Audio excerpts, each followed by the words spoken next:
You found MrNightfall, a place for long, atmospheric ghost stories and haunted encounters. Each tale is narrated slowly to help you unwind and rest.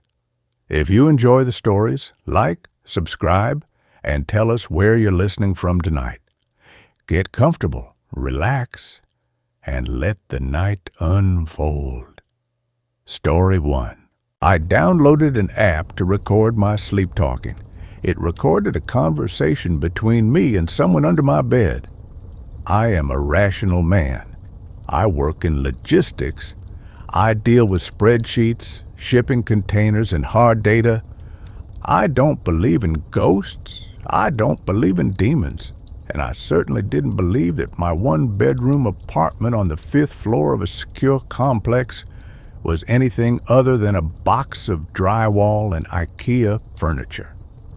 I started using the app, SleepSpeak, about 3 weeks ago. My girlfriend, Emily, had stayed over a few times and complained that I was mumbling in my sleep. She said it was creepy that I sounded like I was arguing with someone. She broke up with me for unrelated reasons, or so she said, but the comment stuck. I wanted to know what I was saying. Was it stress? Suppressed anger? Apnea?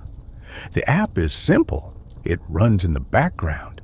It uses a noise gate to ignore silence and the hum of the air conditioner, only recording when it detects distinct vocal frequencies. In the morning, it gives you a list of events with timestamps. Night 1 to 3 were uneventful. A few recordings of me snoring. One recording of me groaning and shifting the duvet. I felt silly for even using it. Night 4 was when it started. I woke up on Tuesday morning feeling drained, like I'd run a marathon in my sleep. I grabbed my phone and saw the notification. 4 new events detected. I clicked the first one. 2:03 a.m. Me, muffled. No, the red one. Just nonsense, dream gibberish. I clicked the second one. 3:15 a.m. Me, put it back. Still normal. I clicked the third one. 3:45 a.m. The waveform on the screen was different. Usually my voice showed up as a jagged blue block of sound.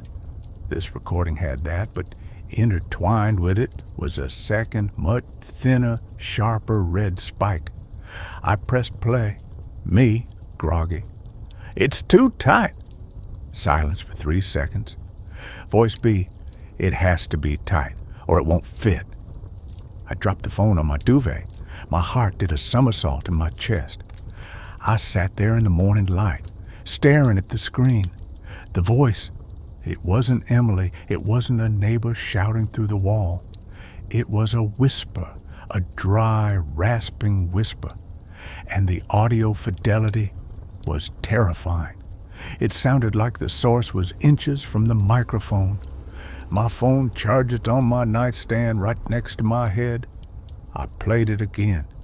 It has to be tight or it won't fit. The voice sounded genderless. It sounded like dead leaves skittering on pavement. I searched the apartment immediately. I checked the closets, the shower, the utility cupboard. Nothing. The windows were locked. The front door was dead bolted. I live alone. I told myself it was interference. Maybe the app picked up a radio frequency, a crossed line. I deleted the app. I went to work. But by the time I got home, the curiosity was eating me alive. I'm a data guy. Anomalies bother me. If it was interference, I could prove it. I re-downloaded the app. I also bought a standalone digital voice recorder, a high-end Sony model I used for meetings. I placed the phone on the nightstand and the Sony recorder on the floor, sliding it halfway under the bed. My bed is a heavy wooden frame that sits about 6 inches off the ground. Just enough space for dust bunnies and lost socks. Night 5. I didn't sleep well. I lay there listening to the settling of the building. Eventually, exhaustion took over. I woke up and went straight to the devices. The app showed 12 new events. The Sony recorder showed continuous audio, but marked spikes in decibels. I synced them up on my laptop. Event 1, 1:15 a.m. Me. Where are you going? Voice BR from under the bed. Just checking the seams. Go back to sleep, Caleb. I stopped the playback. I felt like I was going to throw up. It knew my name. The audio from the Sony recorder, the one on the floor, was clearer. The voice wasn't coming from the room. It was coming from above the recorder. It was coming from the underside of the mattress. I listened to the rest. It was a conversation, a long, mundane, terrifying conversation. 2:30 a.m. Me. Is it morning? Voice B. Not yet. 2 more hours. You need to rest the vessel. Me. Okay. 3:45 a.m. Me. It itches. Voice B. I know. The stretching is the hardest part. I'll apply more salve. Sound. A wet, slapping sound. Like raw meat being dropped on a counter. Slap. Slap. I stood up and backed away from the bed. I looked at the mattress. It was a standard memory foam mattress I'd bought online a year ago. I grabbed a pocket knife from my dresser. I stripped the sheets off. I flipped the mattress over. The underside was pristine. White fabric, no tears, no holes, no stains. I felt like I was losing my mind. Was I pranking myself? Was I doing a ventriloquist act in my sleep? I decided to stay awake. Night 6. I drank 3 Red Bulls. I set up a camera on a tripod in the corner of the room, pointing at the bed. I sat in my gaming chair with the lights on, determined to catch this thing. 3 a.m. passed. 4 a.m. passed. Nothing happened. The room was silent. At 5 a.m., my eyes were burning. I blinked, just a long, slow blink.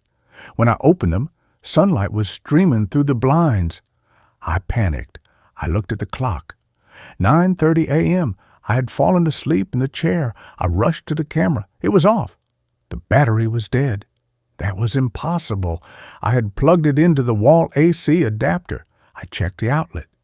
The plug had been pulled. I checked the Sleep Speak app on my phone, which was still on the nightstand. 1 new event. Time, 5:02 a.m.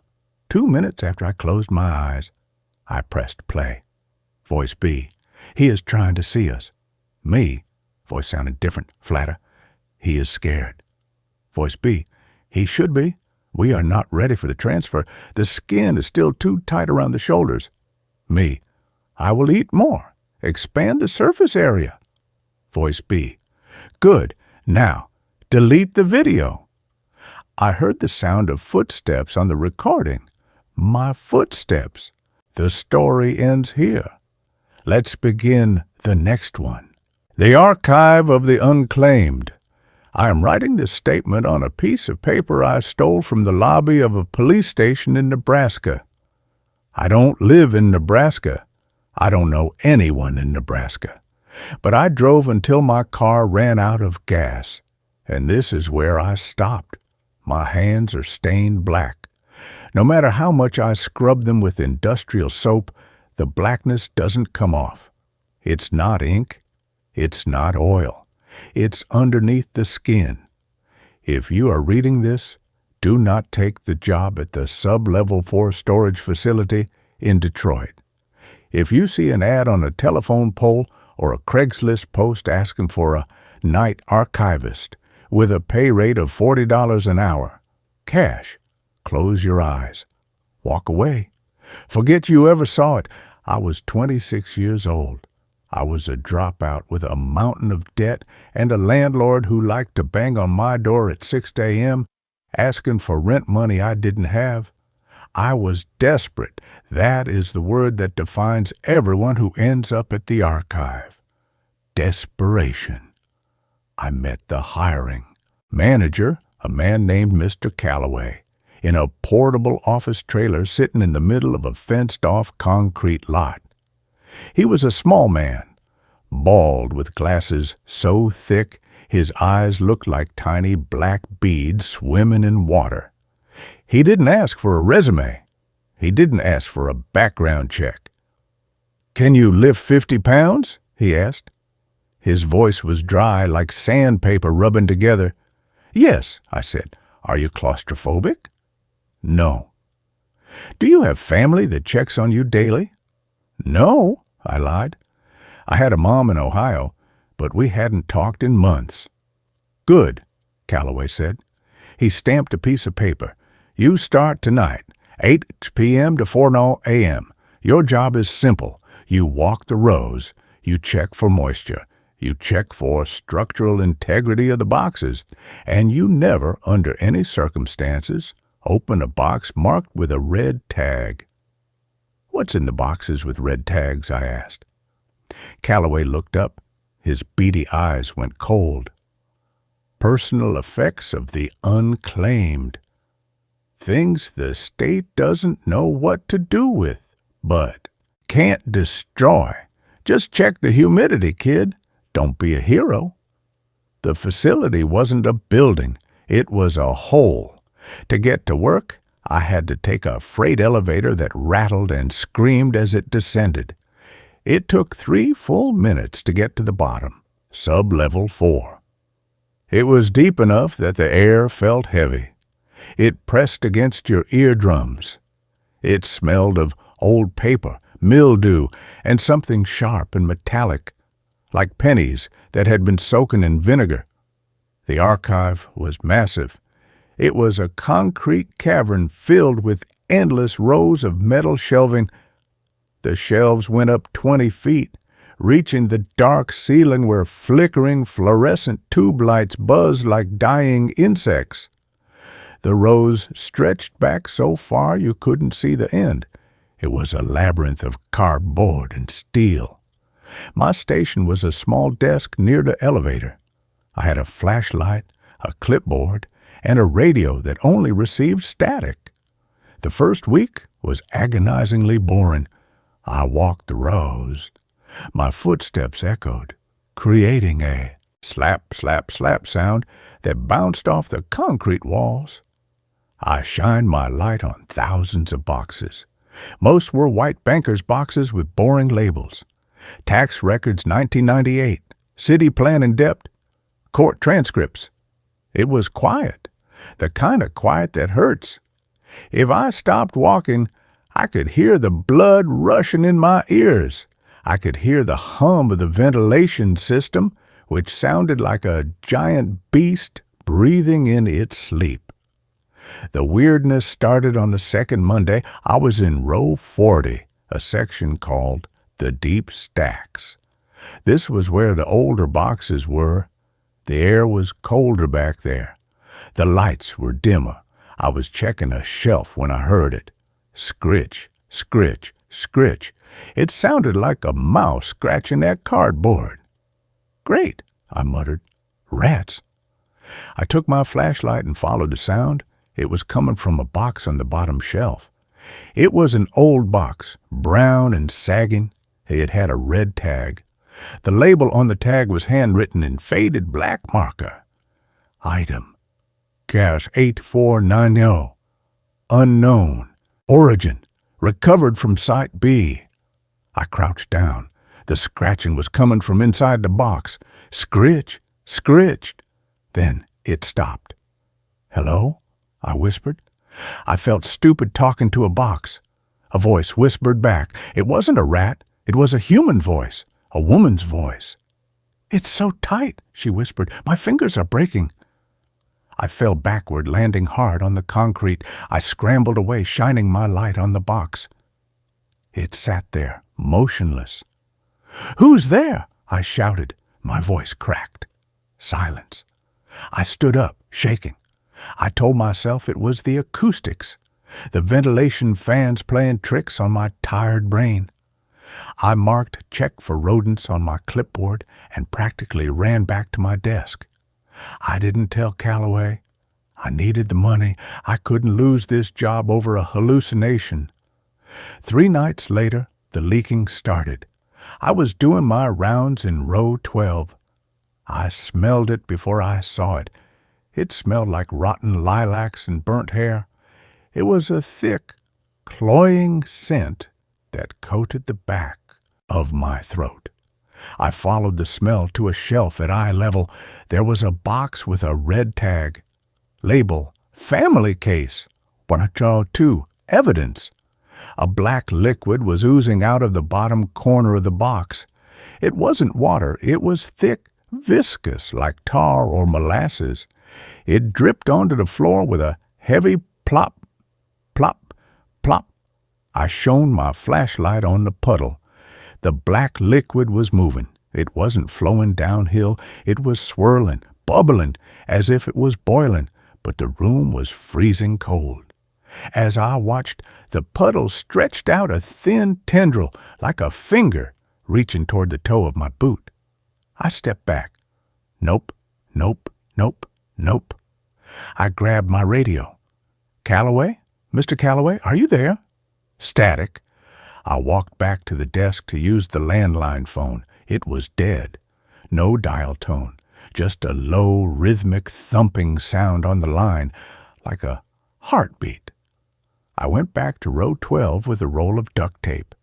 I don't know why. I thought maybe I could seal the box. When I got back to row 12, the box was gone. The shelf was empty. The puddle of black slime was gone. The floor was dry. I checked the row number, row 12. I was sure of it. Then I looked at the shelf above. The box was there. It had moved up one shelf. I hadn't touched it. There was no one else in the facility. The elevator hadn't moved. I stared at the box. The black liquid was now seeping through the cardboard faster, soaking the bottom. "Why did you move?" I whispered. The box vibrated. It shook violently, rattling against the metal shelf. Then a sound came from inside. Not a whisper this time, a scream. It was a muffled, high-pitched scream of absolute agony. It sounded like a man being crushed in a compactor. "Let me out!" The scream was so loud it shook dust from the ceiling. I dropped my flashlight. Darkness swallowed the row. I scrambled on the floor, feeling for the metal cylinder. My hand brushed against something wet, something sticky. I recoiled. I found the light and clicked it on. The black slime was on my hand. It burned. It felt like acid. I wiped it on my pants, panicking. The screaming stopped. The box sat there, silent. I ran. I ran all the way to the elevator and hit the button. I stood there shivering, waiting for the slow, agonizing descent of the cage. When it finally arrived, I took it up to the surface and sat in my car until sunrise. I should have quit then. I really should have. But I checked my bank account balance on my phone. Negative $40. Rent was due in 2 days. I went back. God help me, I went back. That was night 7, the last night. When I arrived, Calloway wasn't in the trailer. The door was unlocked. His coffee cup was on the desk, mold growing in the cold liquid. A note was taped to the monitor. Check row 99. Urgent! I'd never been to row 99. The facility supposedly ended at row 80. I took the elevator down. The air was different tonight. It was hot, humid. The smell of rotten lilacs was everywhere, overpowering. I walked past rows, 10, 20, 50. The lights were buzzing louder, popping and flickering. Shadows seemed to dance in the corners of my vision. I reached row 80. Behind it, there was a heavy plastic tarp hanging from the ceiling, painted with a warning, "Do not enter. Structural instability." I pulled the tarp back. There was a tunnel. It wasn't concrete anymore. The walls were rough-hewn rock, braced with old rotting wood beams. Shelves had been hammered directly into the rock. This was row 99. The boxes here weren't cardboard. They were wooden crates bound in chains. Some were metal safes. All of them had red tags.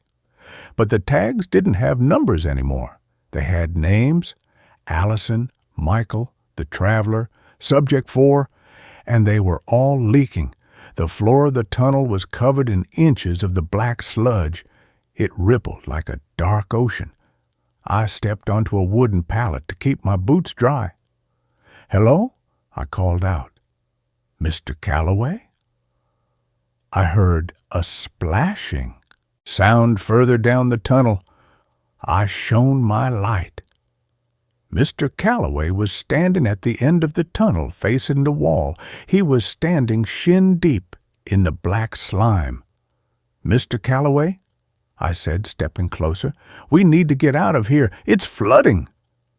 Calloway didn't turn around, but he spoke. "It's not flooding, Jack. It's emptying." He knew my name. I had never told him my name. "What do you mean?" I asked. Calloway turned around slowly. My stomach dropped. His eyes were gone. The sockets were filled with the black sludge. It poured down his cheeks like tears. His mouth was open in a rictus grin, and the sludge was bubbling up from his throat, spilling over his lips. "They aren't personal effects, Jack," Calloway gurgled. The voice sounded wet, thick. "They are the discarded, the memories people cut out, the sins cities want to bury, and they are so hungry." Calloway took a step toward me. The black sludge on the floor rose up. It wasn't liquid. It was a hive mind. It formed shapes, hands. Hundreds of black, oily hands rising from the muck, grasping at the air. "Join the archive," Calloway said. He spread his arms. The hands grabbed his legs. They pulled. Calloway didn't scream. He laughed. He laughed as the sludge pulled him down. He sank like he was in quicksand. The blackness swallowed his waist, his chest, his neck. His head remained above the surface for a moment. "Check the box, Jack," he whispered. "Your box." Then he was gone. I backed away, terrified. The sludge was rushing toward me, a tidal wave of oil and hate. I turned to run, but I slipped. I fell face first onto a wooden crate. My light shined on the label, Jackson Miller, the night archivist. It was my name. It was my box, and it was shaking. Something inside was pounding on the wood. Thump, thump, thump. "Let me out!" a voice screamed from inside the box. It was my voice. It was me inside the box.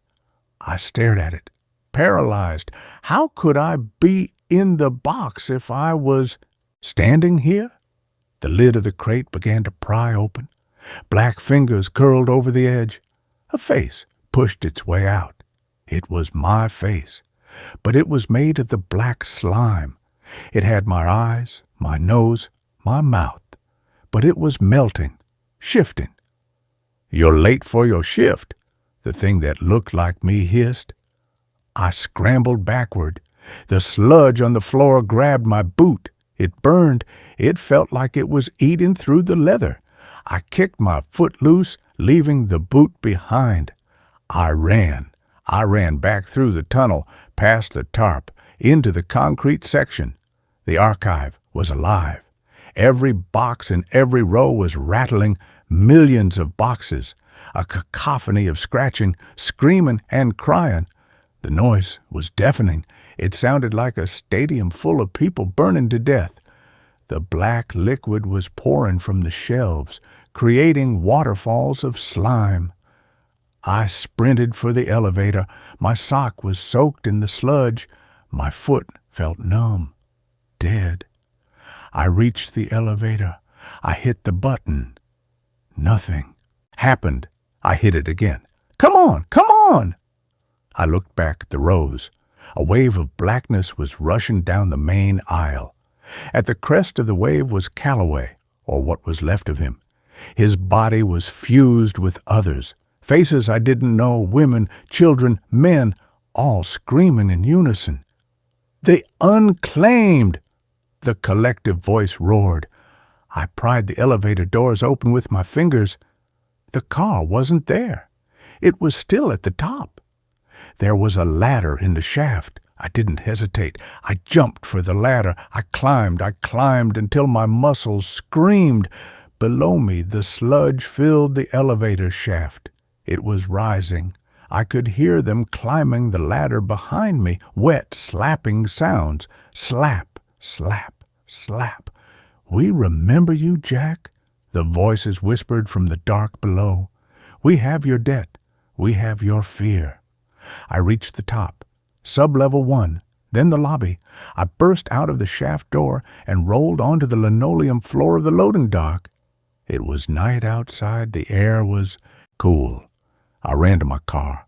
I drove. I didn't look back at the warehouse. I didn't look in the rearview mirror. I drove for 3 days straight. I stole gas. I slept in rest stops for 20 minutes at a time. I thought I escaped, but yesterday I stopped at a gas station to wash my hands. My foot had turned black. The skin was hard, like a shell, and my hands, the stains won't come off. But that's not the worst part. The worst part is what happened an hour ago. I was sitting in this police station lobby trying to work up the courage to turn myself in, to tell them everything. A delivery man walked in. He was carrying a package, a brown cardboard box. He set it on the counter near me. The label on the box caught my eye. Jackson Miller, recovered effects. It had a red tag, and it was leaking. A single drop of black liquid fell from the corner of the box and hit the pristine white floor. Plop! I heard a scratching sound from inside. Scritch, scritch, and then a whisper. "I'm still in here, Jack. You left me in the dark." I stood up and walked out. I left my car. I'm walking now. I'm walking into the cornfields. I can feel the blackness spreading up my leg. It feels cold. It feels heavy. I know what happens when it reaches my heart. I won't die. That would be too easy. I will become a box. And someone, some desperate kid who needs money, is going to be hired to watch me. Please, if you see the ad, if you see the job for the archive, don't let me out. Whatever you do, don't let me out. And so, this story comes to an end. Let's start another. Every photo I take in this house shows another person beside me. The house on Hemlock Lane wasn't mine. Not legally, anyway. It belonged to my great-aunt Agnes, a woman I'd met exactly twice in my life. Once at my grandfather's funeral when I was 7, and once when I was 16, delivering a casserole my mother insisted she'd appreciate after a fall. She'd peered at me through the screen door, her eyes sharp and bird-like behind thick glasses, muttered something about too much noise, and taken the dish without inviting me in. She died 3 months ago, leaving the sprawling, dilapidated Victorian to me in her will. The only one with the blood and the silence, the lawyer had said, handing me the keys. I didn't understand what he meant then. I do now. I came because I had nowhere else to go. My apartment building burned down. My savings evaporated. The insurance payout was a pittance. Hemlock Lane was a ghost town of overgrown lawns and boarded-up windows. The grand old houses slowly surrendering to kudzu and decay. Aunt Agnes's house stood at the end of the cul-de-sac, a hulking silhouette against the perpetually gray sky, its once white paint peeling like dead skin, the wraparound porch sagging like a tired spine. It smelled of dust, damp plaster, and the faint, cloying sweetness of rotting wood when I pushed open the heavy front door. The first week was a blur of unpacking, cleaning, and battling the oppressive silence. Not peaceful quiet, a thick, watchful stillness that seemed to absorb sound, making my footsteps echo like gunshots and my own breathing unnaturally loud. I tried to make it feel like home.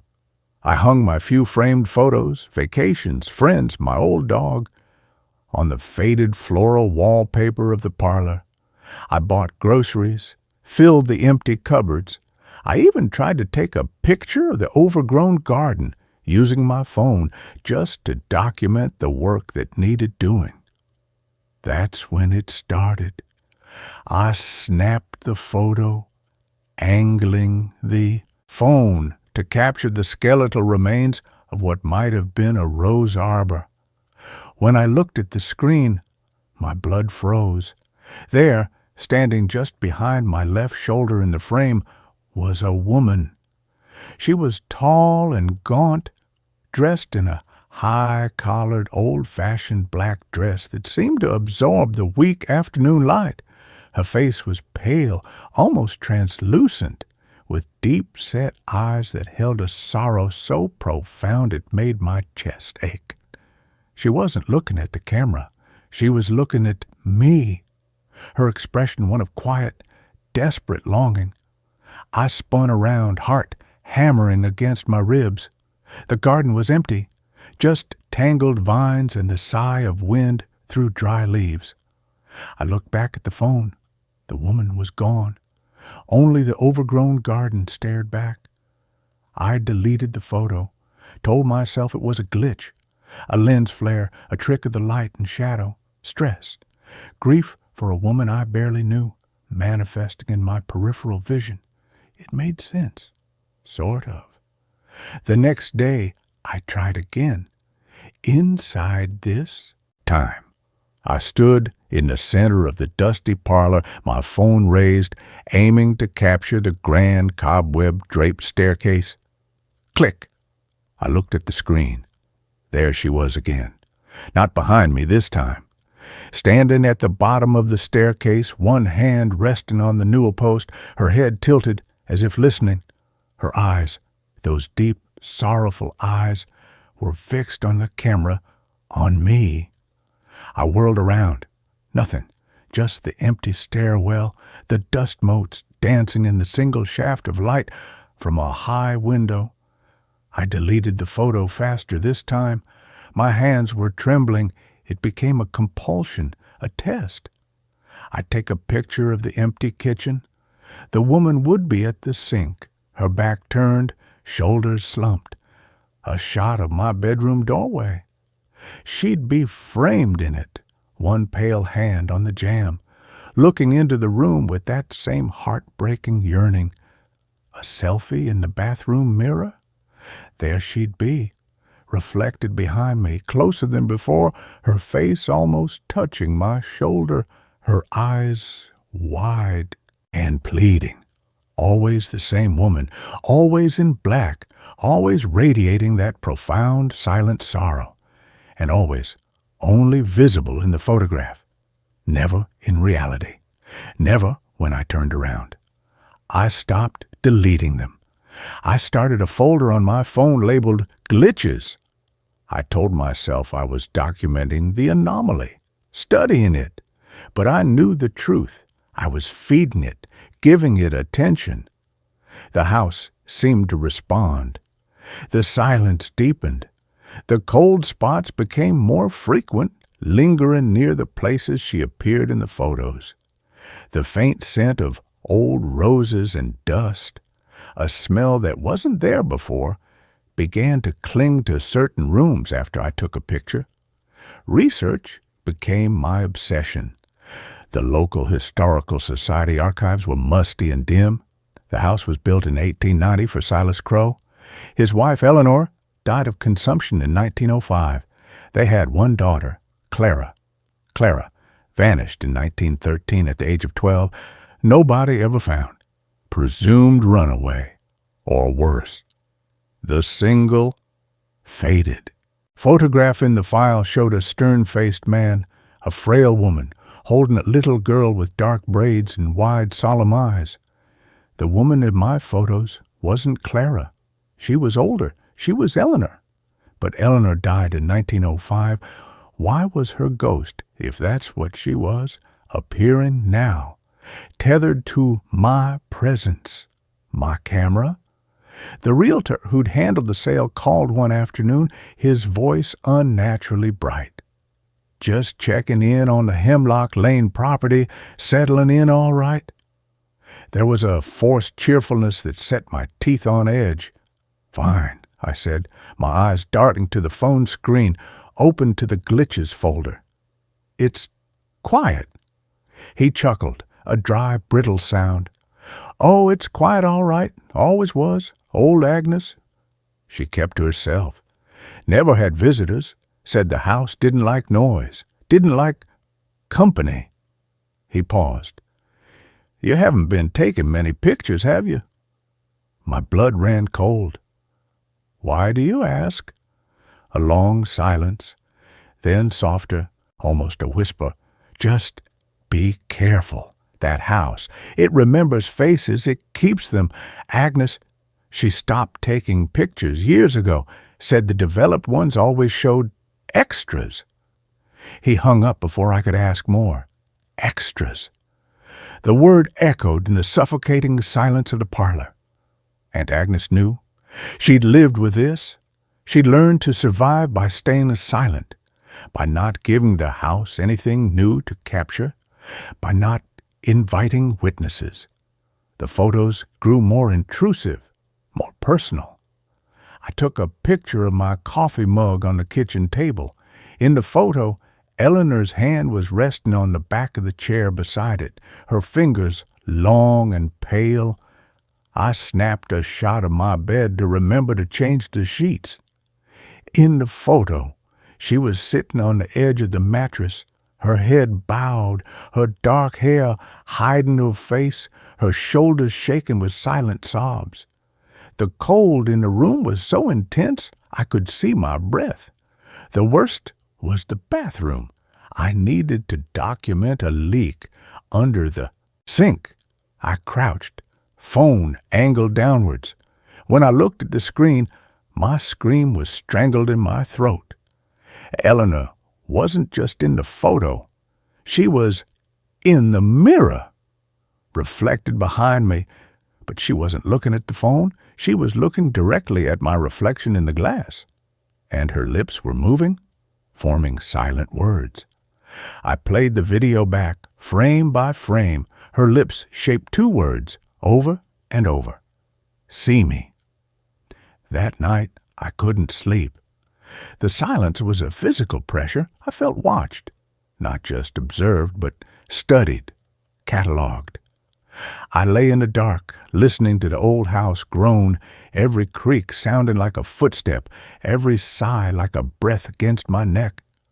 Around 2:45 a.m. I heard it, faint, a soft, rhythmic tapping, like fingernails on glass, coming from the hallway, from the direction of the parlor where I'd left my phone charging on the coffee table. I grabbed a baseball bat I kept by the bed and crept out. The hallway was freezing. My breath plumed, white. The parlor was dark, lit only by the streetlight outside the grimy bay window. My phone sat on the coffee table, screen dark. The tapping stopped. I picked up the phone. The screen lit up. The wallpaper was the last photo I'd taken, the leak under the sink. But it wasn't the same. Eleanor was no longer just in the mirror reflection. She was in the room, standing behind my crouched figure, one hand resting gently on my photographed shoulder. Her face was clearer now, not just sad, terrified. Her eyes were wide, fixed on something behind the camera, the real me, crouching by the sink. And written across the bottom of the screen in condensation, as if breathed there, were the words, "He's coming." I dropped the phone. It clattered on the hardwood. The screen went black. The cold intensified, biting through my thin T-shirt. The tapping started again, but now it was inside the walls. Tap, tap, tap. Patient, insistent, waiting. I knew I had to leave. Pack a bag, drive. Until sunrise. But as I turned towards the hallway, My phone buzzed on the floor. A notification. My cloud backup. A new photo had been automatically saved. I hadn't taken it. I hadn't opened the camera app. My finger trembled as I unlocked the phone. The photo was dark, taken in near total blackness, but the night vision had kicked in. It showed my bedroom doorway from the inside. I was in the shot, standing in the center of the room, my back to the camera, looking out into the hallway. And right behind me, so close her breath would have stirred my hair, stood Eleanor. But she wasn't alone. Behind her, filling the doorway, was a shape, tall, indistinct, a coalescence of the deepest shadows.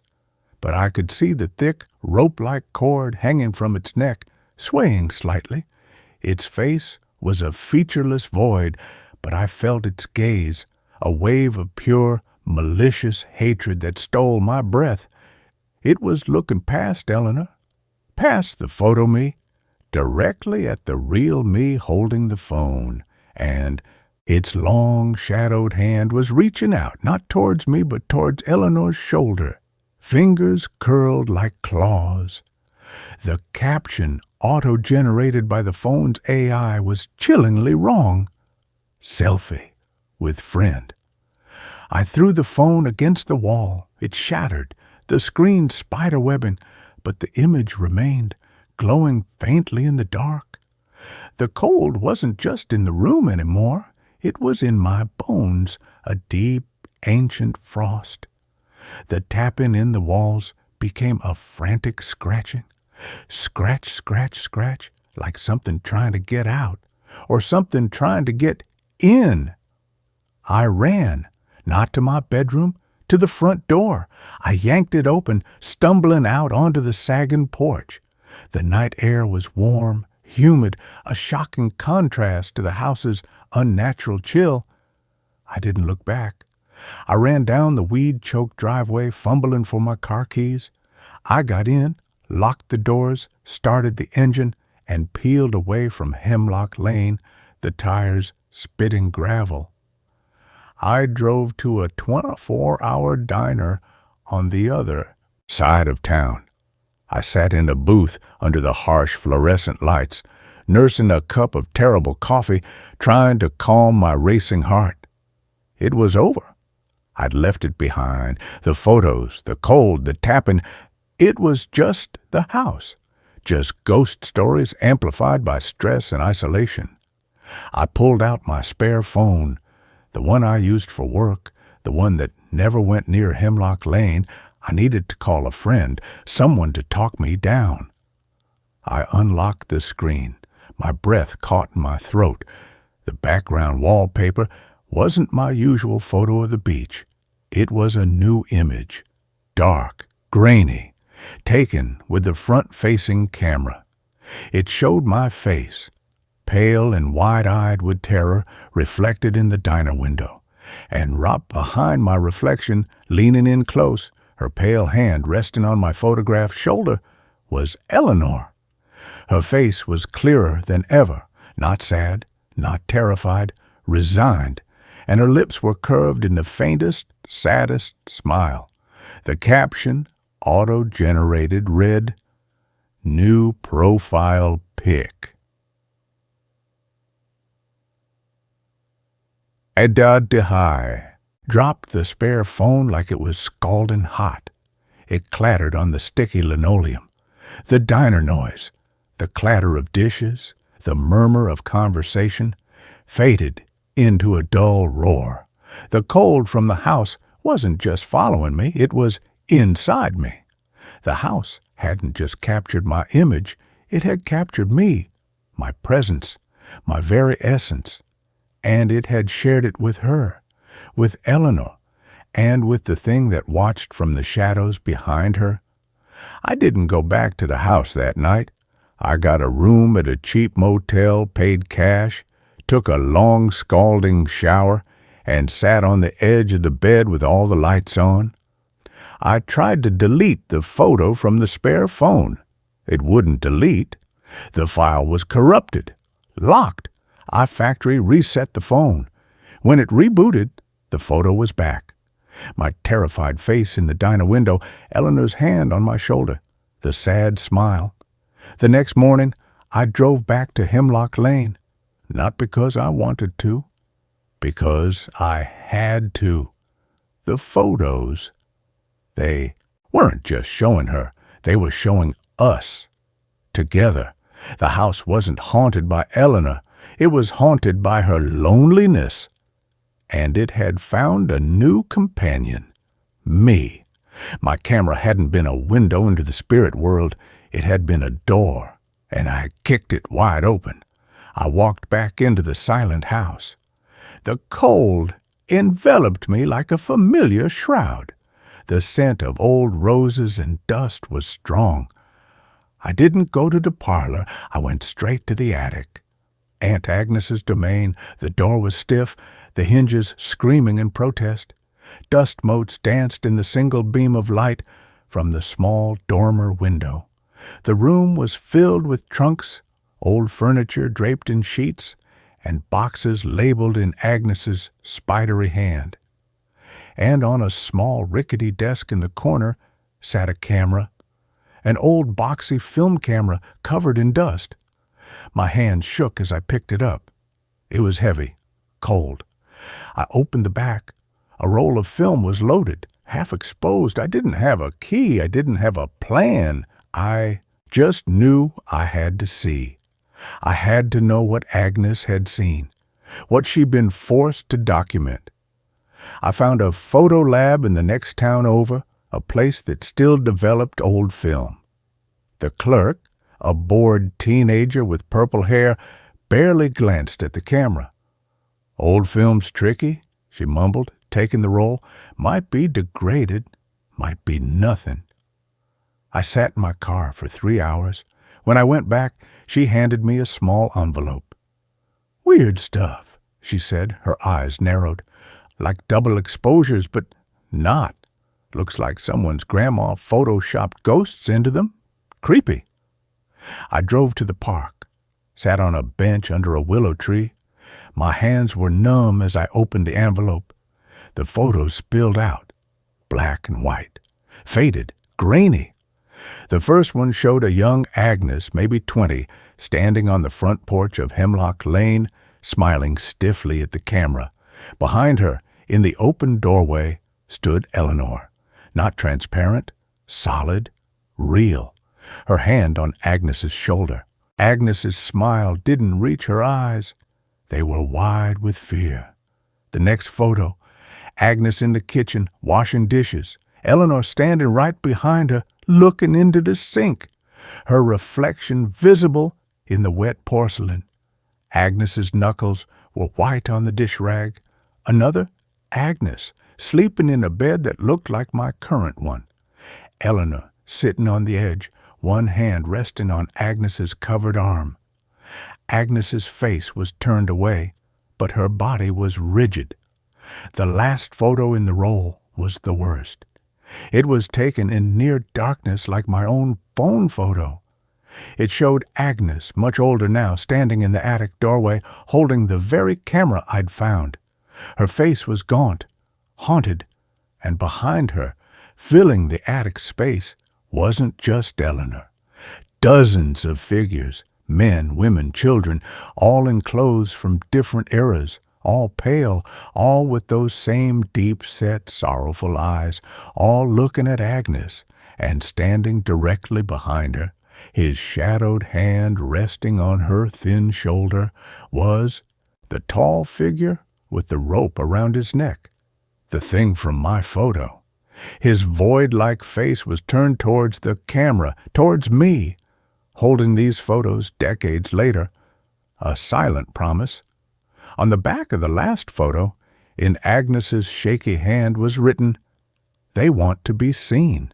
They want a witness. The camera gives them form. Don't look back. Don't take their picture. Just live in the silence. It's the only way to be alone." I sat on the bench for a long time, the photos trembling in my hands. The willow tree's leaves whispered secrets in the wind. I understood now. The house didn't just trap spirits, it trapped witnesses, people who saw them, who acknowledged them, who gave them form through a lens. Agnes had survived by going silent, by refusing to capture their images, by living in the quiet where they couldn't fully manifest. But I'd walked in with a digital camera in my pocket, an endless roll of film, and I'd taken picture after picture. I'd given them back their faces. I'd given Eleanor a companion in her loneliness. And I'd shown the shadow man exactly where to find me. I drove back to Hemlock Lane as dusk bled into the bruised purple of twilight. I didn't fight it anymore. The cold that met me at the door wasn't an enemy. It was a welcome. The silence wasn't oppressive. It was expectant. I went to the parlor, picked up the shards of my first phone. Carefully, I placed them on the mantelpiece over the cold fireplace, like an offering, like a shrine. I took out my spare phone, the one with the diner photo. I didn't try to delete it. I opened the camera app. I turned it to face myself. My reflection in the screen was pale, exhausted, but calm. Behind my shoulder, Eleanor began to coalesce. Not a glitch, not a trick. She was there, solid, real. Her hand rested on my shoulder, not cold anymore, warm, like sunlight on stone. Her face was close to mine. Her eyes, no longer filled with sorrow, held a quiet gratitude, a deep, abiding peace. I smiled at her in the screen, a real smile, the first genuine one I'd felt since arriving. I pressed the shutter button. The photo saved instantly. I looked at it. Just two figures, me and Eleanor, side by side, in the quiet parlor of Hemlock Lane. No shadow behind us, no rope, just us. And the deep, comfortable silence of the house, finally full, finally home. I set the phone down on the coffee table, the screen glowing softly. Eleanor's hand remained on my shoulder, a gentle anchoring weight. The tapping in the walls had stopped. The cold was gone. The scent of old roses was sweet, not cloying. The house wasn't haunted anymore. It was inhabited, and I wasn't alone. I never would be again. The photos weren't warnings. They were invitations, and I had finally accepted. I leaned my head back against the worn armchair, Eleanor's presence a warm shadow beside me, and closed my eyes. The silence wasn't empty. It was full of whispers, full of names, full of company. And for the first time in my life, I was exactly where I belonged. The last photo on my phone glowed in the gathering dark, a testament not to fear, but to fellowship, to the quiet understanding that some ghosts don't want to scare you. They just want someone to sit with them in the dark and to be seen. That's the end of this story. Now we move on. My upstairs neighbor keeps dropping something heavy every night at exactly 2:47 a.m. I'm writing this at 3:15 a.m. because I just can't deal with this anymore. I need advice or validation or just to know I'm not losing my mind. I moved into my apartment in downtown Chicago 6 weeks ago. It's a vintage building from the 1920s, converted into studios and one-bedrooms. The rent is decent for the location, hardwood floors, big windows, exactly what I was looking for. I'm on the 4th floor, Unit 4B. The problem started my very first night. I was lying in bed around 2:30 a.m., almost asleep, when I heard the loudest thud I've ever heard in my life. It came from directly above me, from apartment 5B. It sounded like someone had dropped a bowling ball or a sack of concrete. The whole ceiling shook. Picture frames rattled on my walls. I sat up in bed, heart pounding, waiting to hear footsteps or voices or something that would explain what just fell. Nothing. Total silence. I checked my phone. 2:47 a.m. exactly. I figured maybe someone dropped something while moving furniture or unpacking. Annoying, but it was a one-time thing. I went back to sleep. The next night, same thing. 2:47 a.m. Thud. Same volume, same intensity. My whole apartment vibrated. This time, I got out of bed and walked around. I was trying to figure out exactly where the sound was coming from. It seemed to be right above my bedroom, which would put it in the middle of the apartment above me. I stood there for 10 minutes, listening. No other sounds. No footsteps, no voices, no TV. Nothing. The next morning, I went upstairs to talk to my neighbor. I knocked on the door of 5B. No answer. I knocked again, louder. Still nothing. I tried the building manager. Her name is Carol, and she's probably 70 years old, been managing this building for 30 years. I asked her about the tenant in 5B. "Oh, 5B is vacant," she said. "Has been for about 3 months. We're renovating it before we put it back on the market." "Are you sure? I keep hearing loud noises from up there at night." She frowned. "That's impossible. The apartment is locked. No one has access except me and the contractors, and they only come during the day." "Could you check? Maybe there's a leak or the pipes are making noise or something." She agreed to take a look. We went up together, and she unlocked the door. The apartment was completely empty. No furniture, no boxes, nothing. The floors were covered in dust. You could see our footprints in it, and there were no other footprints anywhere. No one had been in this apartment recently. Carol checked every room, bedroom, bathroom, kitchen, closets, all empty. She checked the pipes, the radiator, the windows. Everything looked fine. "I don't know what to tell you," she said.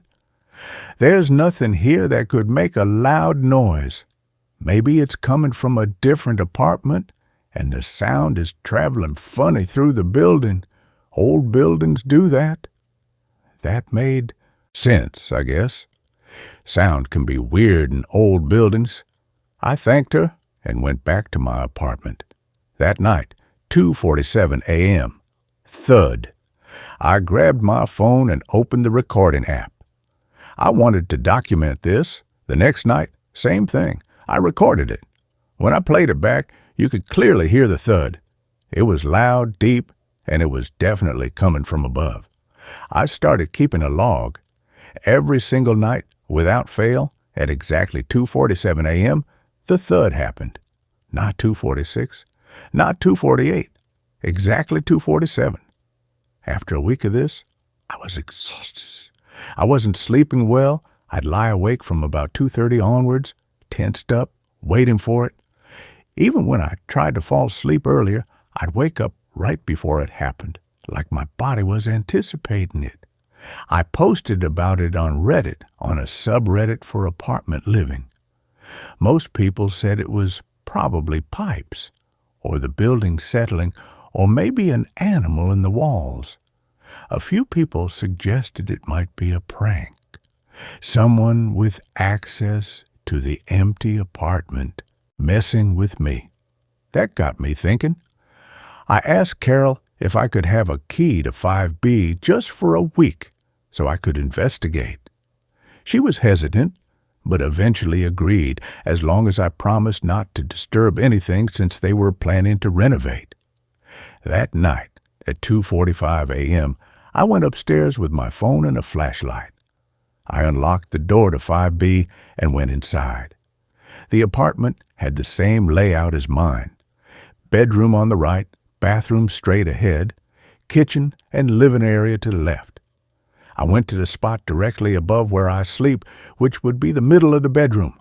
I stood there watching the clock on my phone. 2:46, my heart was pounding. 2:47, Nothing happened.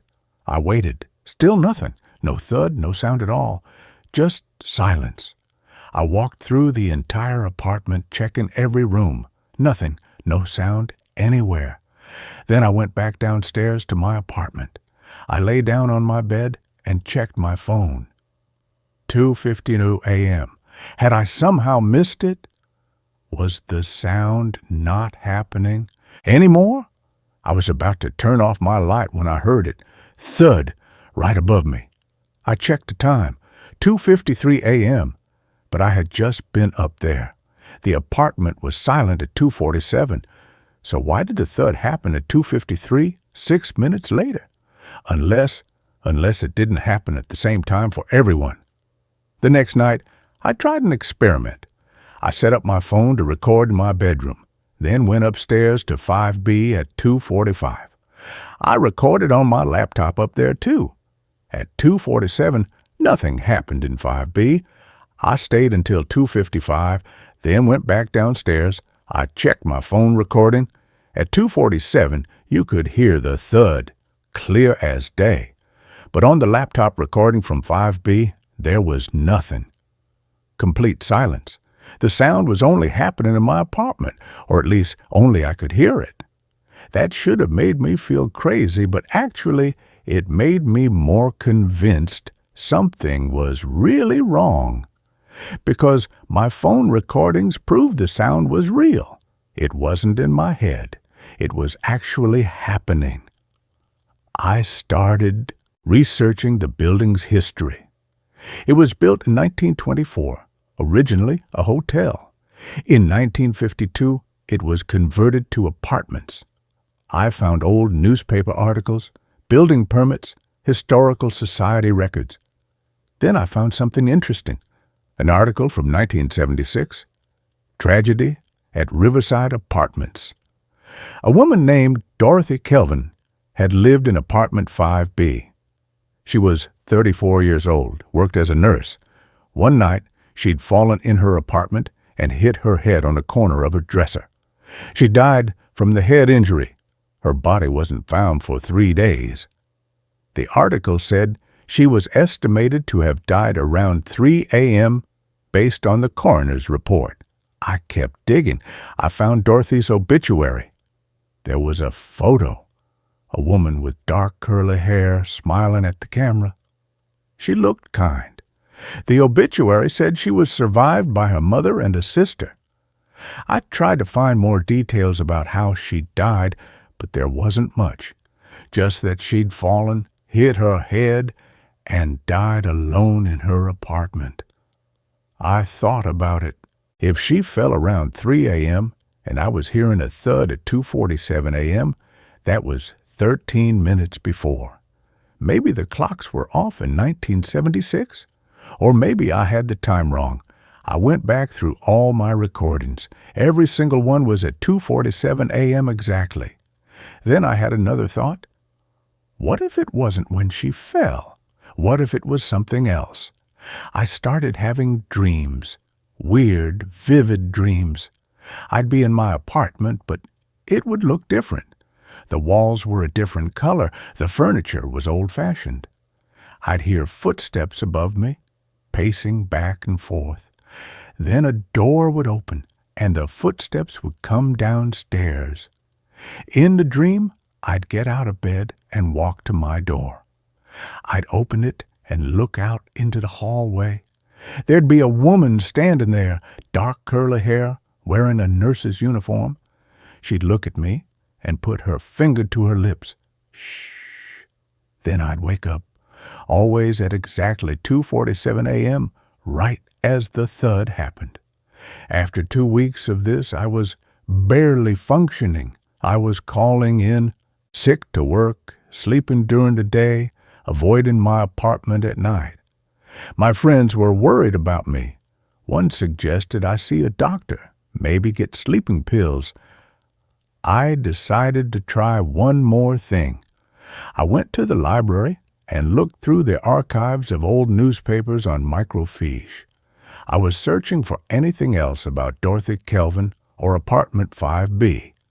I found something, an article from 3 weeks before Dorothy died. It was small, just a few paragraphs buried in the crime section. Police are investigating a suspicious person reported in the Riverside Apartments building. Multiple residents have reported seeing a man in the hallways late at night who does not live in the building. The man is described as tall, wearing dark clothing. Anyone with information is asked to contact police. 3 weeks later, Dorothy was dead. The police ruled it an accident. But what if it wasn't? I started thinking about the timing. 2:47 a.m., what if that wasn't when she fell? What if that was when someone broke into her apartment? I imagined a scenario, Dorothy asleep in 5B. A sound wakes her at 2:47 a.m. Heavy footsteps, someone coming into her apartment. She gets up startled. There's a confrontation. She runs, he chases, she falls or she's pushed and hits her head. The thud I was hearing wasn't her falling. It was the moment of the break-in. The moment everything went wrong. But why was I hearing it? Why was it repeating every night? I called Carol again and asked if I could see any records from 1976. Anything about Dorothy Kelvin's death or the investigation afterward. She said she didn't have anything that old, but she gave me the number of the building's owner, a property management company. I called them.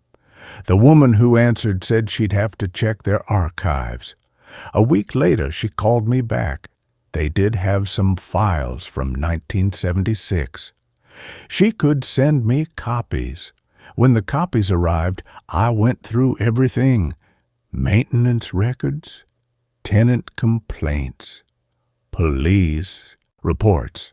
Most of it was routine stuff. But there was one police report from April 1976, a month after Dorothy died. A tenant in 4B, my apartment, had reported that someone had tried to break into their apartment in the middle of the night. They heard someone trying a doorknob, then footsteps running away. Police investigated, but found no signs of forced entry and no suspects. The tenant moved out 2 weeks later. I felt cold. Someone had tried to break into 4B. The same night Dorothy died, or around the same time, someone had been targeting apartments on the 4th floor. I looked at the tenant's name on the police report. Sarah Chin. I tried to find Sarah Chin. It took me days of searching, but I finally found an obituary. Sarah Chin had died in 1982, at age 56. The obituary mentioned she was survived by a daughter, Lisa Chin, living in Evanston. I found Lisa on Facebook. I sent her a message explaining who I was and why I was contacting her. I asked if her mother had ever talked about living at Riverside Apartments. She responded the next day. Yes, her mother had lived there briefly in the 1970s. She'd moved out suddenly and never wanted to talk about why. But Lisa remembered her mother having nightmares for years afterward. She'd wake up screaming about a man in the hallway, a man trying to get into the apartment. I asked if her mother had ever mentioned the woman who died upstairs. Lisa said yes. Her mother felt guilty about it. She'd heard noises from upstairs the night Dorothy died, heavy footsteps, thumping sounds, but she thought it was just Dorothy moving furniture or something. She didn't call the police or check on her. If she had, maybe Dorothy would have survived. After Dorothy's death, Sarah started hearing the sounds every night, a thud at the same time. She thought it was her imagination, guilt manifesting as auditory hallucinations, but it drove her out of the apartment. I thanked Lisa and ended the conversation. I sat in my apartment, trying to process everything. Dorothy Kelvin died in 5B in 1976. Someone had broken in or tried to break in. Maybe he killed her. Maybe she fell while trying to escape. Either way, she died. Sarah Chin, living in 4B, heard it happen. She heard the moment the intruder broke in, the heavy thud of a door being forced, or a body hitting the floor, or something else. And she did nothing. After Dorothy died, Sarah started hearing the sound every night, the same thud at the same time, a reminder of what she'd heard and ignored. Now, almost 50 years later, I was living in 4B, and I was hearing it too. But why? I didn't even know Dorothy. I had nothing to do with what happened to her. Unless that's not how it works, unless the sound isn't about guilt. It's about the space. The apartment itself holds the memory of that night, and anyone who lives in 4B hears it over and over the moment when Dorothy's life ended. I decided to test a theory. I asked Carol if anyone else had lived in 4B between 1976 and now. She pulled up the records, 4 tenants between Sarah Chin and me. None of them stayed longer than 6 months. I asked if she knew why they left. She said she didn't have details, but she remembered the last tenant before me complained about noise from upstairs. They broke their lease early. It wasn't just me. It wasn't just Sarah. Everyone who lived in 4B heard it. I had to make a decision. I could break my lease and leave like everyone else. Or I could try to do something about it. I know this sounds crazy, but I felt like I owed it to Dorothy. She died alone, possibly murdered, and no one did anything. Sarah heard it happening and didn't help. The police ruled it an accident and moved on. For almost 50 years, she's been forgotten, except for this sound, this nightly reminder that something terrible happened and no one cared enough to find out the truth. I went back to the police records. Dorothy's case was closed decades ago, but I wanted to know if there was anything else. I filed a FOIA request for any investigation records related to her death. It took 3 weeks, but I got a response. They sent me copies of the original police report, the coroner's report, and the investigation notes.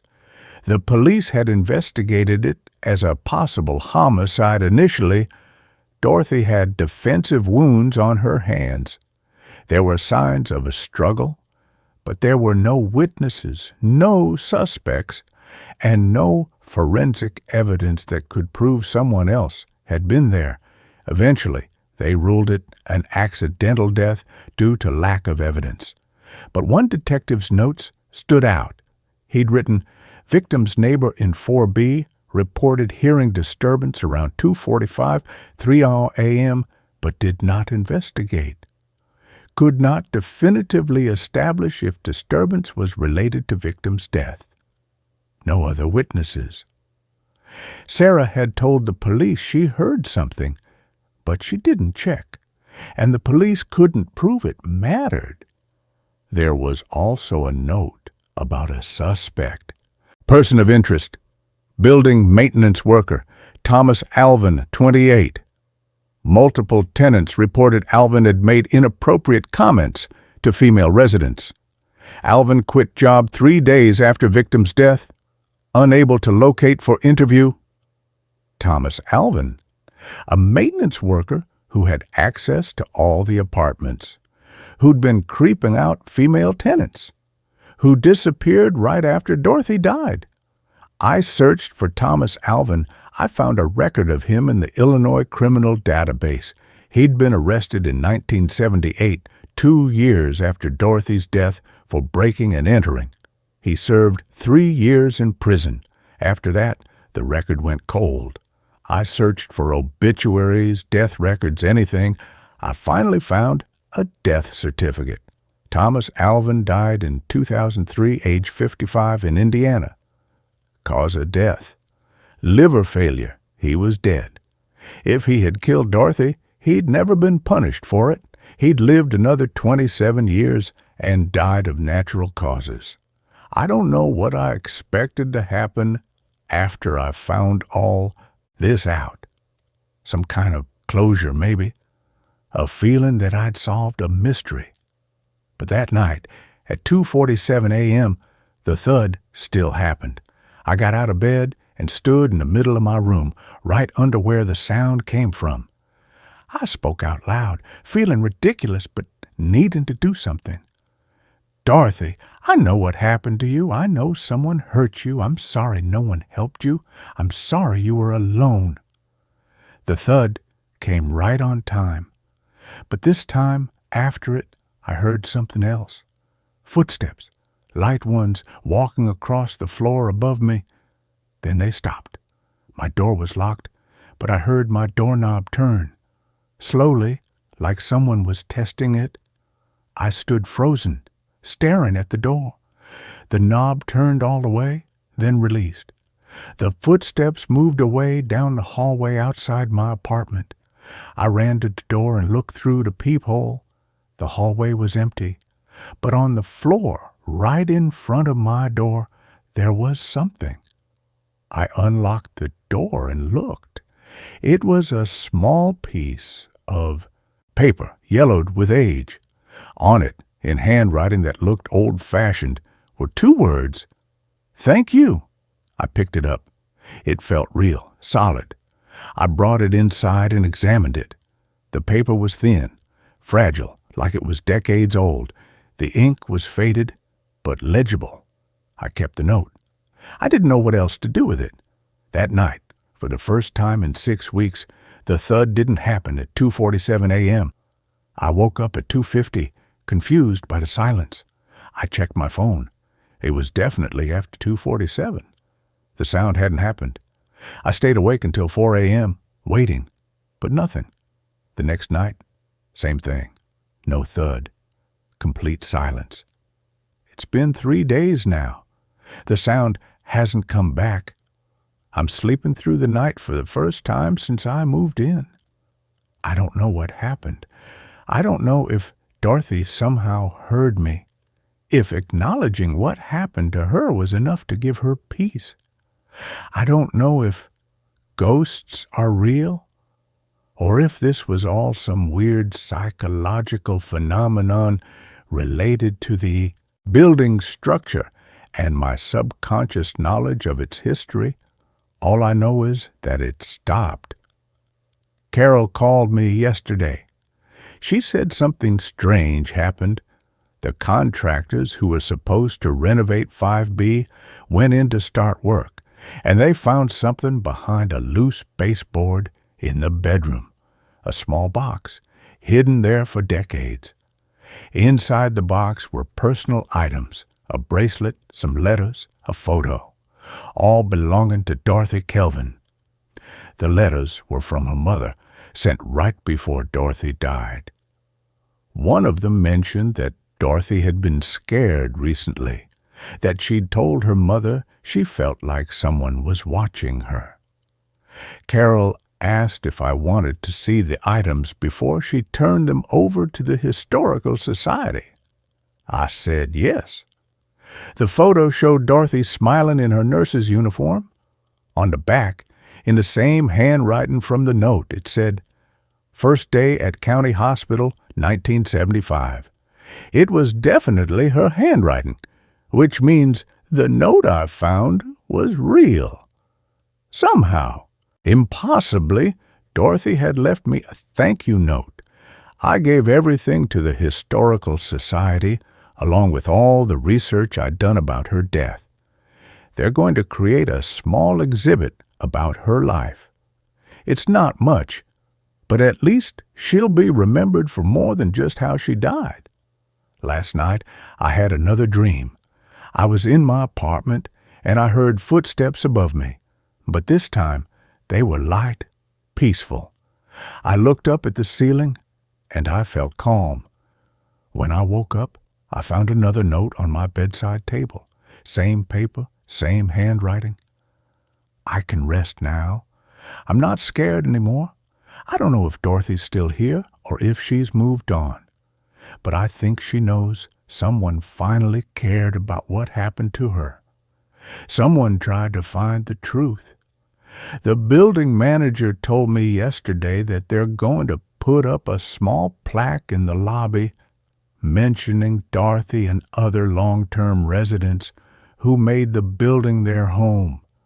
It's a small gesture, but it means something. I'm staying in the apartment. I signed a lease extension. 4B doesn't scare me anymore. If anything, it feels peaceful now, like a weight has been lifted.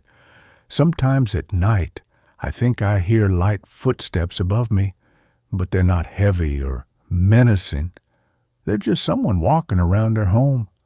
Finally, at peace. And I sleep through the night, every night, without any interruptions. Whatever happened, whatever was causing that sound, it's over now. Dorothy can rest, and so can I. And so, this story comes to an end. Let's start another. Something tucks me in each night, but my bed faces the wrong direction. By morning, I should have questioned why the bed was bolted to the floor. That's the thought that haunts me now, lying awake in the pre-dawn darkness, staring at the window where the headboard should be but isn't. Again, the listing had been vague about the furniture. Fully furnished, move-in ready. I'd assumed it meant a couch, maybe a dining table. Not this monolithic four-poster bed. Its dark mahogany posts carved with intricate, unsettling patterns that seemed to shift in the low light. Its frame secured to the hardwood floor with iron brackets so deeply embedded they looked like part of the original construction.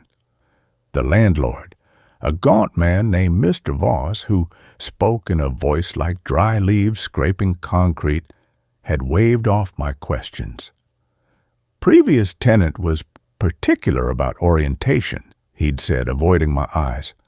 Said the bed had to face east, for health reasons. He'd handed me the keys, with fingers that trembled slightly, and left before I could ask what particular meant.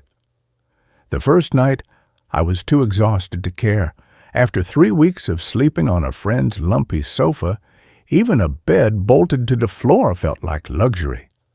I fell asleep facing east, as intended, the tall windows at the foot of the bed framing the moon like a silver coin in a black velvet sky. I woke at 6:17 a.m. to sunlight streaming directly into my eyes, not from the east, but from the west. The bed had rotated 180 degrees overnight, the headboard now pressed against the western wall, the footboard facing the rising sun. I sat up, disoriented, my heart hammering. I checked the brackets. They were still firmly attached to the floor, the screws unmoved, the wood unmarred. It was impossible. A bed weighing close to 500 pounds doesn't pivot on its own, especially not while someone is sleeping in it. I spent 20 minutes straining against the frame, trying to wrestle it back into position. It didn't budge an inch. Finally, sweating and frustrated, I gave up and went to work, chalking it up to sleep-deprived confusion. I must have misremembered which way I'd fallen asleep. That night, I performed an experiment. Before bed, I placed 3 distinct markers: a red sock under the eastern leg, a book titled East on the nightstand to the right of the headboard, and a strip of masking tape with East written in bold letters on the eastern wall. I took a photo with my phone for good measure, then I went to sleep facing east, the moon once again visible through the footboard windows. I woke at 6:18 a.m. to direct sunlight in my eyes. The bed faced west. The red sock now lay under the western leg. The book East sat on the nightstand to the left of the headboard, where the western nightstand should be. The masking tape now read East on the western wall. Every marker had moved with the bed, as if the entire room had rotated around me while I slept. The brackets remained untouched, the screws tight, the floor unscratched. My phone photo showed the bed facing east before I slept. The evidence was irrefutable. The bed had turned itself. Panic set in. I called Mr. Voss immediately. His phone went straight to voicemail. I left 3 increasingly frantic messages. No response. I considered leaving, packing a bag and checking into a motel, but my finances were stretched thin. I'd signed a 6-month lease. Breaking it would cost me everything I had. And beneath the fear lurked a stubborn, dangerous curiosity. Why? Why would a bed turn itself? Why always 180 degrees? Why leave me tucked in so carefully each morning, the blanket smoothed, the pillow fluffed, the duvet pulled precisely to my shoulders as if by meticulous hands? Because that was the other part of it. No matter how I'd fallen asleep, tangled in sheets, half on the floor, blanket kicked to the foot, I always woke perfectly tucked in. Not just covered, but tucked. The corners of the duvet folded tightly around my feet, the edges of the top sheet hospital tight against a mattress, the pillow arranged just so beneath my head. It was the kind of precise, loving tuck-in a parent gives a child, or a caretaker gives a patient. On the 3rd night, I decided to stay awake. I brewed strong coffee, positioned myself in the armchair in the corner, and watched the bed. Midnight passed. 1 a.m., 2 a.m. The house settled around me with its usual symphony of creaks and sighs. At 3:03 a.m., the temperature in the room dropped precipitously. My breath fogged in the air, though the thermostat read 72 degrees. And then I saw it. A distortion in the air above the bed, like heat haze on asphalt. It coalesced slowly into a figure, tall, slender, dressed in what looked like a nurse's uniform from another century, high-collared, long-sleeved, the fabric seeming to absorb the dim light rather than reflect it. The figure's face was indistinct, blurred, as if seen through frosted glass, but its movements were precise, deliberate. It approached the bed, which still faced east, and stood beside it for a full minute, head tilted as if observing me sleeping. Then, with infinite gentleness, it began to tuck me in, smoothing the blanket over my chest, folding the duvet around my feet, adjusting the pillow beneath my head. Its hands passed through the fabric without disturbing it, yet the results were undeniably real. When the tucking was complete, the figure stepped back. It placed its palms flat against the headboard and pushed. The bed rotated silently, smoothly, effortlessly, 180 degrees. East became west.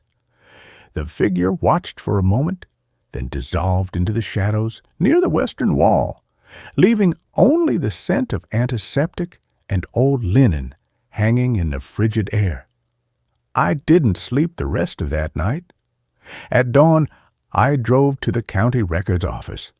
The house was built in 1898 as a private residence, but from 1912 to 1947, it had served another purpose: St. Agnes Convalescent Home for Nervous Disorders. Not a hospital, not an asylum, but a discreet retreat for wealthy families to house relatives deemed hysterical, melancholic, or simply inconvenient. The records were sparse. Private institutions kept poor documentation. But one name appeared repeatedly: in staff logs. Nurse Eleanor Gable, employed from 1923 until the home's closure in 1947. She was noted for her exceptional devotion to patient comfort and her unwavering adherence to routine. I found more at the local historical society. A yellowed newspaper clipping from 1946 mentioned a fire at St. Agnes that claimed no lives but destroyed most patient records. The article included a grainy photograph of staff standing before the building. Among them, a tall woman in a nurse's uniform, her face partially obscured by shadow, one hand resting on the shoulder of a vacant wheelchair. The caption identified her as Eleanor Gable. Back at the house, I searched for any trace of the convalescent home's past. The other rooms had been thoroughly modernized, but my bedroom, the former patient room, retained its original features. And there, behind the western headboard, now facing east, after I'd finally managed to rotate the bed back with the help of 2 friends and a crowbar, I found it. A small brass plaque screwed to the wall, nearly hidden by layers of paint. It read, "Room 7, for the comfort and recovery of our most delicate patients. East-facing for morning light therapy." The previous tenant hadn't been particular about orientation. The room had been designed to face east for therapeutic reasons, for patients too fragile to move, too ill to turn toward the sun themselves. Someone had ensured they received the healing light of dawn, even if it meant turning their entire world around them while they slept. That night, I didn't fight it. I let the bed face east as intended. I fell asleep, watching the moon through the footboard windows. At 3:03 a.m., I woke to the familiar drop in the temperature. I didn't open my eyes. I lay perfectly still, feeling the presence approach, feeling the gentle pressure as invisible hands smoothed my blanket, tucked the duvet around my feet, fluffed my pillow. Then came the soft pressure against the headboard, the silent rotation of the massive bed. When it stopped, I knew I faced west again. But this time, I spoke, softly, without opening my eyes. "Thank you, Eleanor." The air stilled. The cold deepened for a single breathless moment. Then, so faint I might have imagined it, came the whisper of fabric moving away, and a barest hint of a sigh that sounded like relief. The next morning, I researched Eleanor Gable further. Her obituary from 1951 was brief. Died peacefully in her sleep, never married, devoted her life to caring for others. But buried in a footnote of a local history book was a detail that made my blood run cold.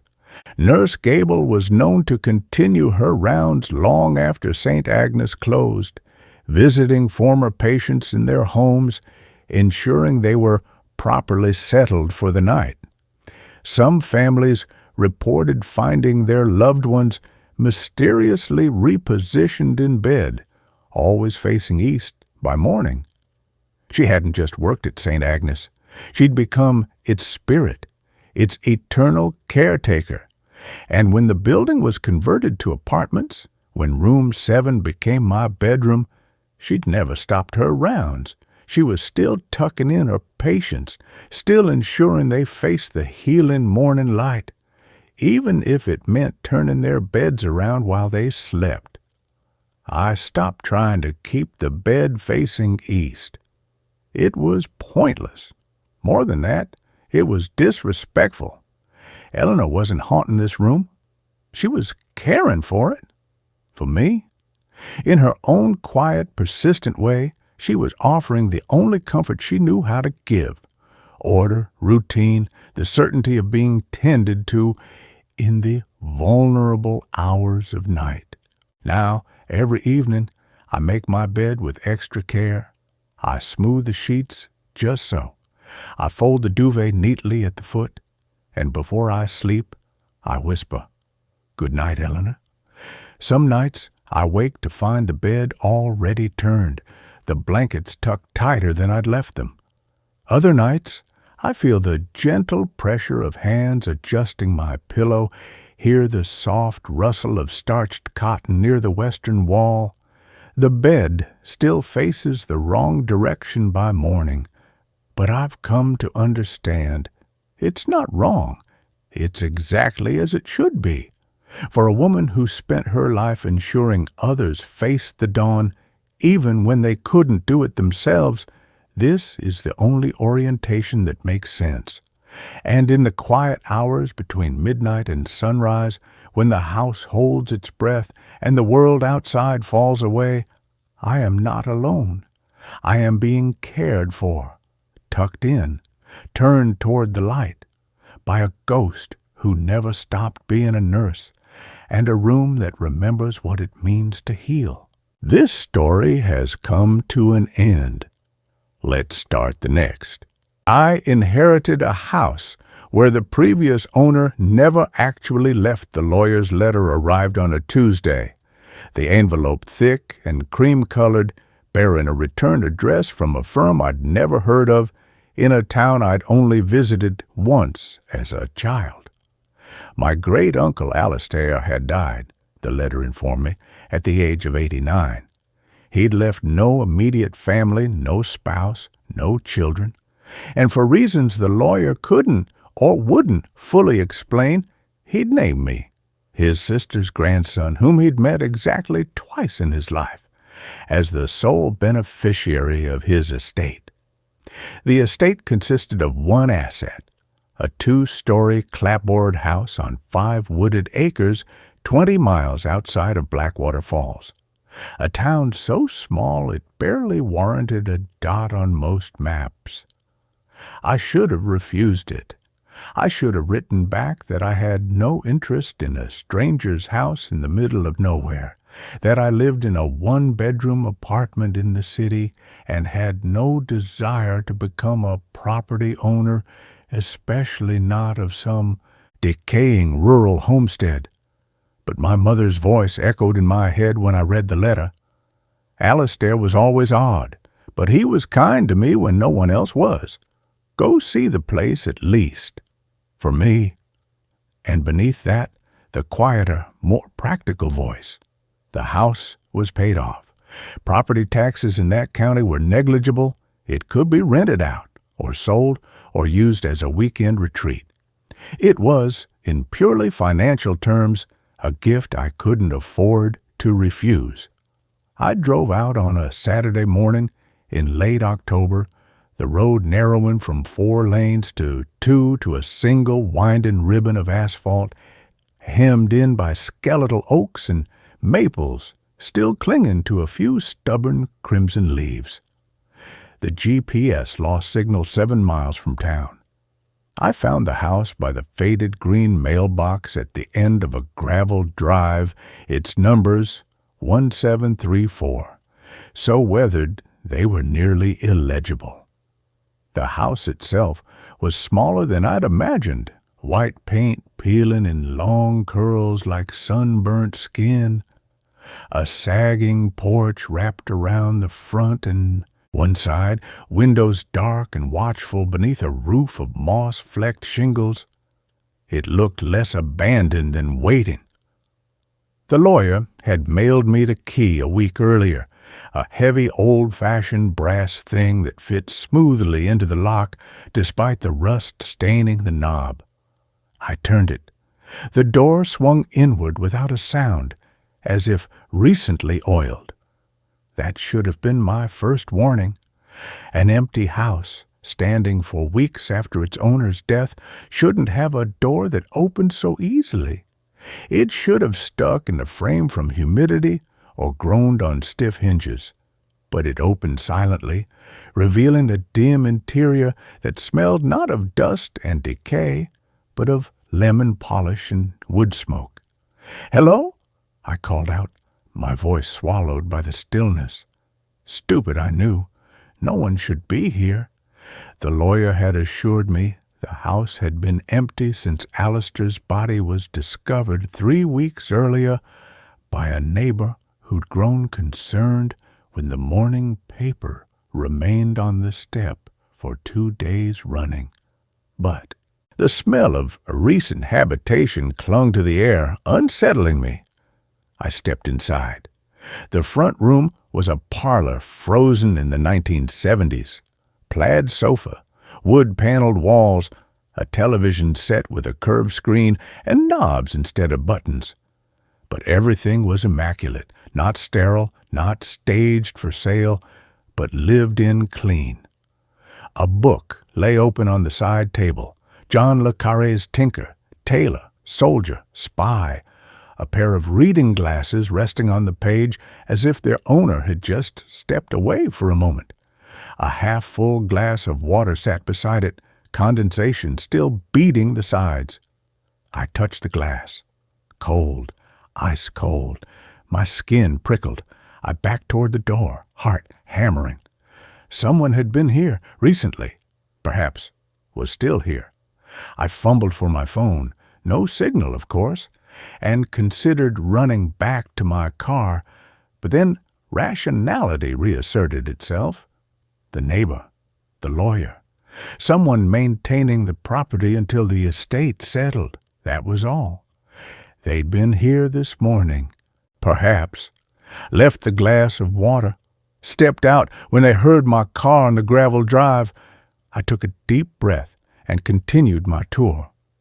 The kitchen was equally pristine, counters wiped clean, dishes dry in the rack beside the sink, a cast-iron skillet hanging from a hook above the stove, still warm to the touch when I brushed against it. A single coffee mug sat in the sink, a faint brown ring staining the bottom. In the refrigerator, milk sat in its carton, a week past its expiration date, but still smelling fresh. Eggs, butter, a wedge of cheddar cheese wrapped in wax paper. Not the provisions of a man on his deathbed, the provisions of a man expecting to eat breakfast tomorrow. Upstairs, 2 bedrooms. The first, clearly Alistair's. A narrow bed with a faded quilt, a dresser topped with a hairbrush still holding strands of fine white hair, a wallet lying open on the nightstand. I picked it up with trembling fingers. Driver's license photo. A gaunt man with watery blue eyes and a shock of white hair. Age 87 in the picture, though. He'd died at 89. $20 in cash. A library card. No family photos. I set it down carefully, feeling like a trespasser. The second bedroom had been kept as a guest room. Neatly made bed, empty closet, a layer of fine dust on the dresser that hadn't been disturbed in years. This room felt truly empty. The rest of the house did not. I spent 3 hours walking through those rooms, my unease growing with each passing minute.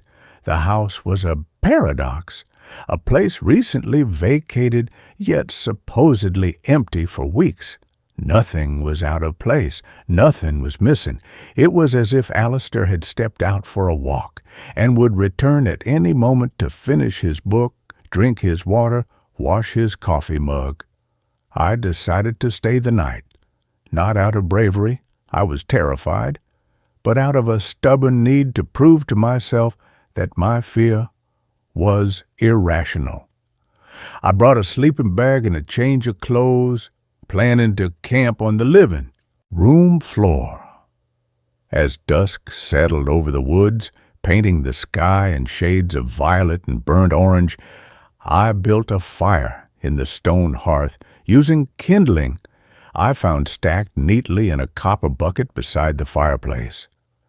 The flames caught quickly, casting dancing shadows across the wood-paneled walls. That's when I noticed the photographs. I'd been too focused on the strangeness of the house's condition to really look at the decor. Now, in the firelight, The pictures on the walls emerged from the gloom, dozens of them, black and white, sepia, color fading to magenta. All of them featured the same man at different ages. Alistair as a boy with a cowlick and knobby knees, Alistair as a young man in military uniform, Alistair middle-aged, standing beside a car with tail fins, Alistair older, gaunter, standing on this very porch. But in every single photograph, he was alone.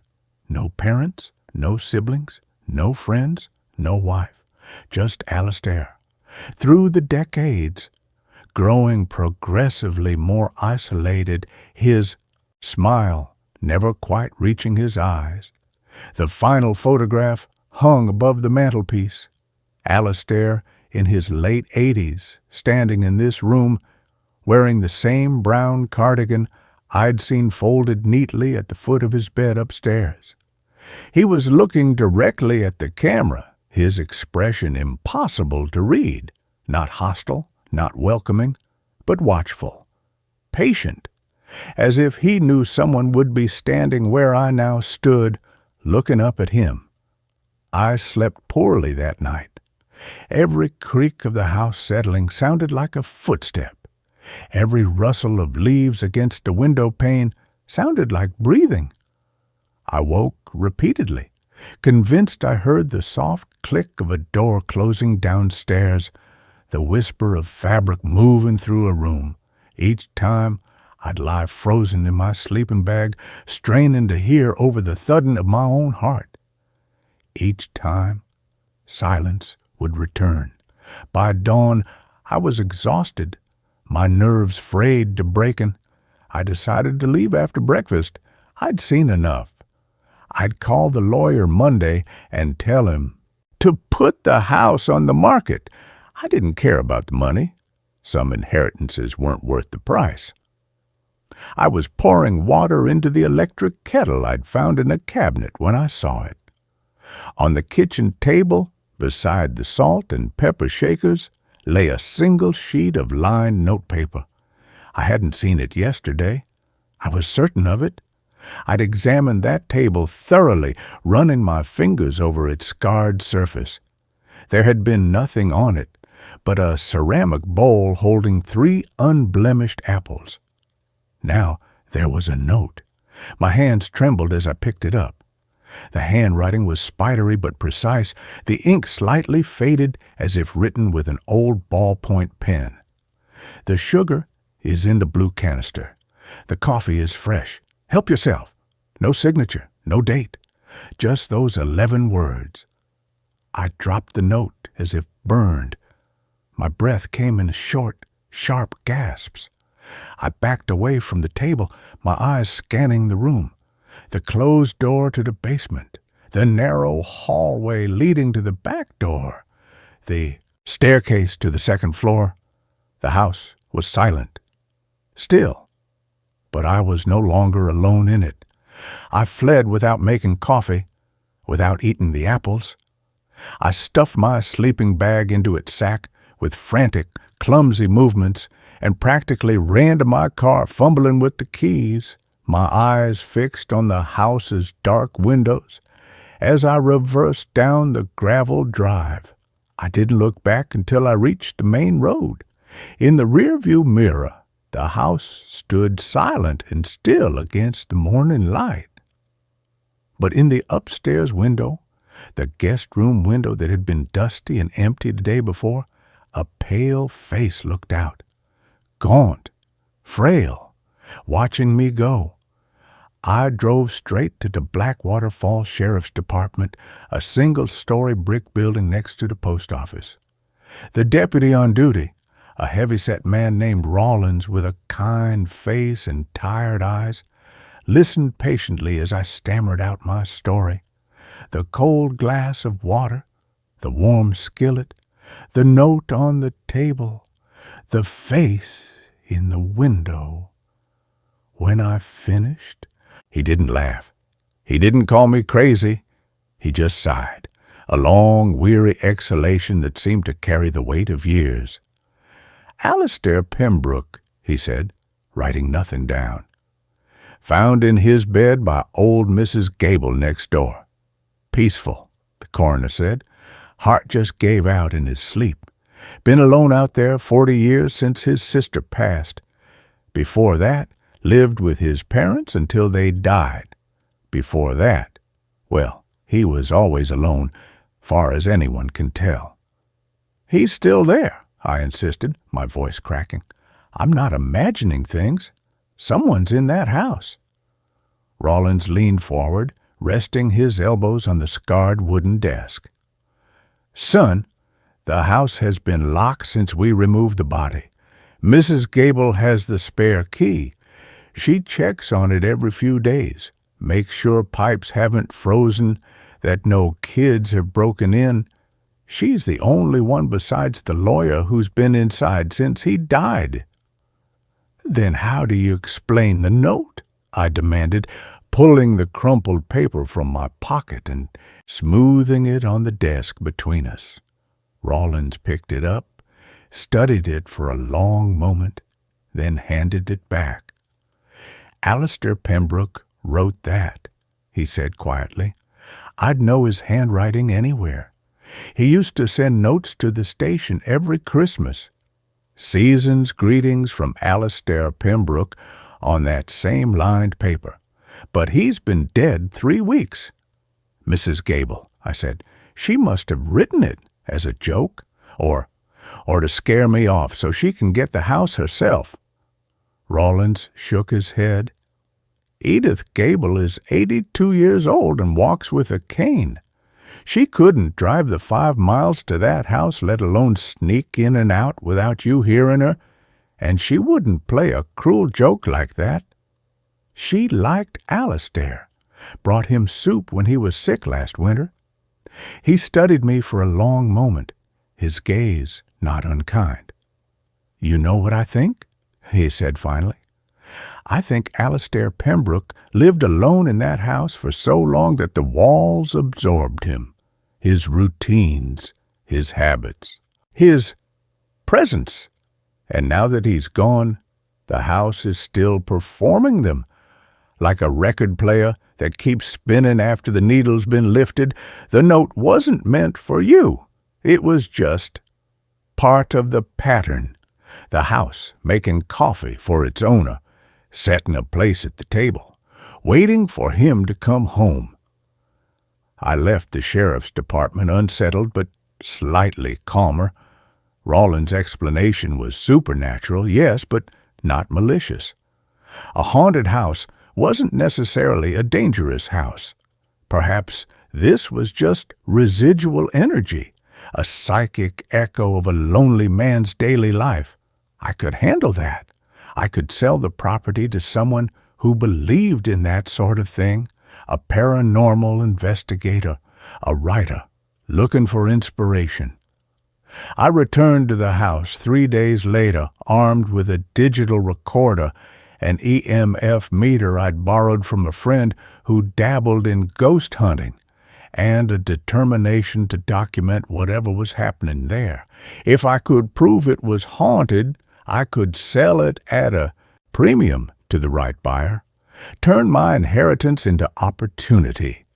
The house greeted me with the same lemon and wood smoke smell, the same impossible cleanliness. I set up my equipment in the living room, placed the recorder on the coffee table, and spoke clearly into it. October 28th, 3:17 p.m., day 1 of documentation. House appears undisturbed since my last visit. I spent the afternoon methodically searching every room, every closet, every cabinet. I found nothing out of place, no hidden passages, no secret rooms, no evidence of recent human occupation beyond what I'd already observed.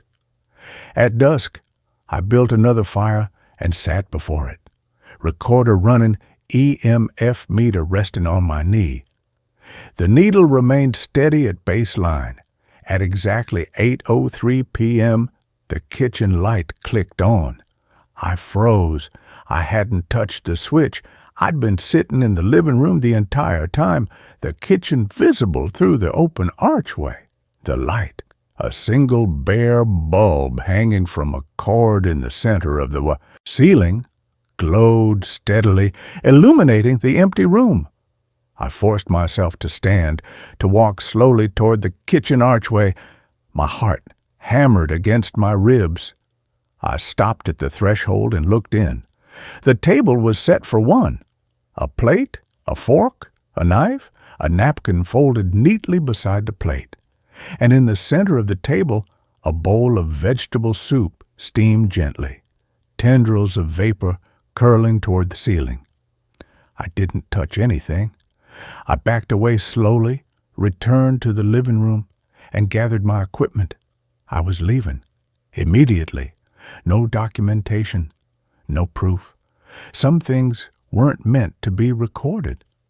As I reached for the front doorknob, a voice spoke from directly behind me. "Leaving so soon?" I spun around, a cry catching in my throat. He stood in the center of the room. Alistair Pembroke, gaunt and pale in his brown cardigan, just as he appeared in the photographs. Translucent in the firelight, his form shimmering slightly at the edges like heat haze on asphalt. But undeniably there, undeniably real. "You're not real," I whispered, my voice trembling. A sad smile touched his lips. "I'm as real as this house, as real as the routines that built it, as real as the loneliness that filled it." He gestured around the room. "I didn't mean to frighten you. The note, the soup. I was only trying to be a good host." "Why are you still here?" I asked, my fear giving way to a strange, aching pity. "Because I never left," he said simply. "Not really. You see, when you live alone for as long as I did, when every meal is eaten at this table, every book read in that chair, every thought within these walls, the boundary between self and structure begins to blur. The house doesn't just contain you, it becomes you. And when the body fails," he looked down at his translucent hands, "the rest remains, not as a ghost, not as a spirit, but as a habit, a pattern. The house continuing to perform the functions of its occupant."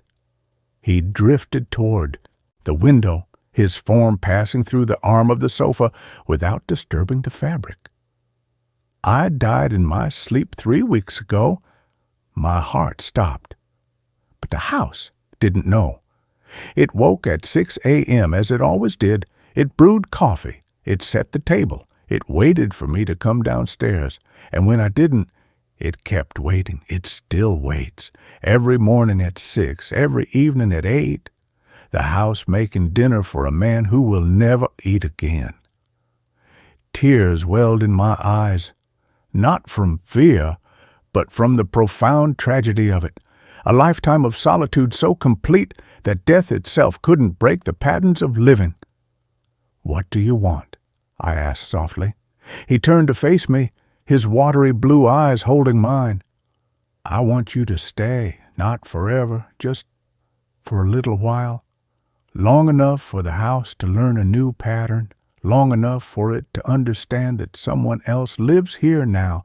Otherwise," he gestured to the walls around us, "otherwise it will keep setting one place at the table until the roof collapses and the walls rot away.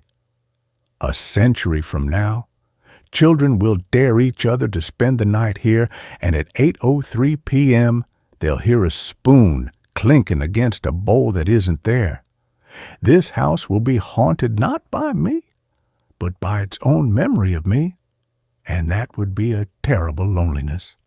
I stayed. Not that night. I couldn't. I drove back to my apartment in the city, my mind reeling. But I returned the next weekend, and the weekend after that.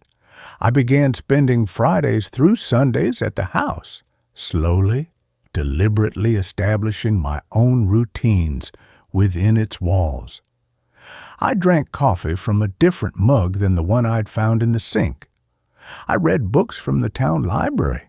rather than the ones on Alistair's shelves.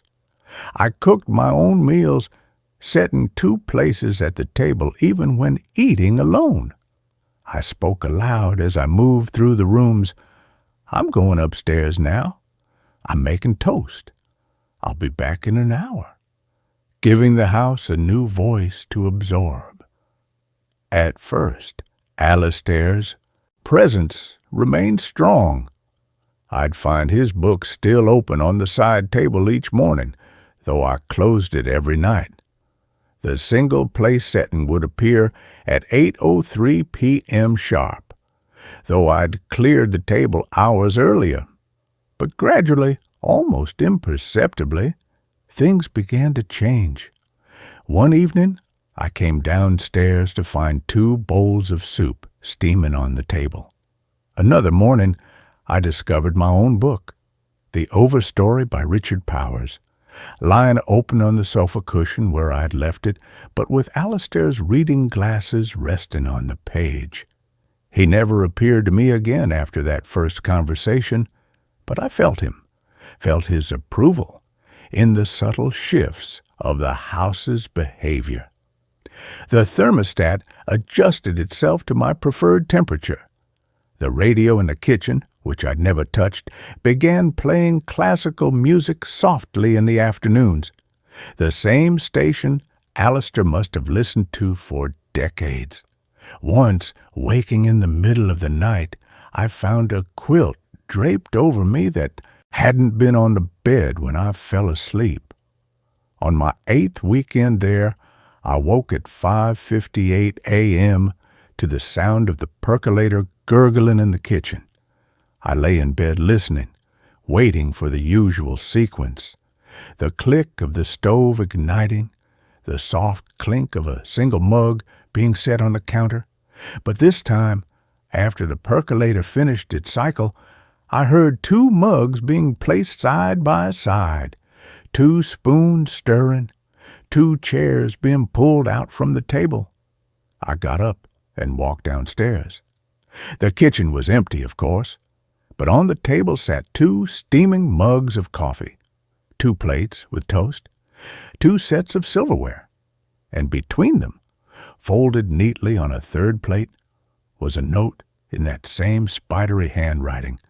"Thank you for the company. It's been a long time." I sat down and drank the coffee. It was perfect. Black, no sugar, exactly how I liked it. How I'd been making it every morning for weeks. The house had learned. I live in the house full-time now. I quit my job in the city and found freelance work that lets me stay here. I've repainted the living room a soft sage green. I've planted a garden in the backyard. I've filled the empty guest room with my own books and photographs. The house is mine now, but it's not empty. Some nights, when the wind blows just right through the oaks outside my window, I hear it. Not a voice, not a footstep, but the soft, rhythmic sound of someone turning the pages of a book in the room below. And on winter evenings, when I build a fire, I sometimes catch a flicker of movement in my peripheral vision, a gaunt figure in a brown cardigan settling into the armchair opposite mine, warming his hands before the flames. I never look directly at him. I don't need to. I simply pour 2 cups of tea and set one on the small table beside his chair. The previous owner never left, but he's not haunting this house anymore. He's keeping it company. And after 40 years of solitude, I think that's exactly what he needed. What we both needed. Some inheritances aren't houses or land or money. Some are simply the gift of not being alone.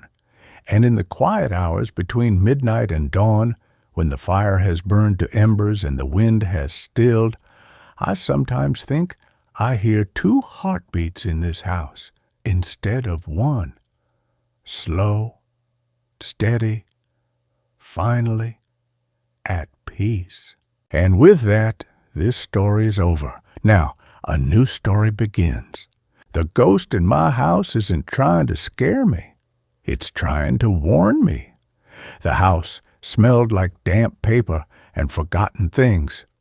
Not the cozy cinnamon and dust scent of an old home, but the stale, hollow breath of abandonment. It crouched at the end of Sycamore Street, a two-story craftsman with peeling sage-green paint, a sagging porch roof held up by one splintered beam, and windows so grimy the weak November sunlight barely penetrated the gloom inside. The rent was $450 a month, cash, no credit check, no questions asked. Just Mrs. Peabody, the ancient owner who lived 3 towns over, meeting me on the cracked front step with a ring of heavy keys and eyes that darted past my shoulder as she spoke. "Quiet street," she'd mumbled, her voice papery and thin. "House has history, good bones, just needs attention." She wouldn't look at the house directly. Her hand trembled as she handed me the keys. "Mind the basement door. It sticks. And the 3rd step on the back stairs. It's loose. Watch your step." She turned to leave before I could ask about utilities, vanishing into her battered Buick like a shadow retreating from light. I didn't care about the warnings. I needed walls.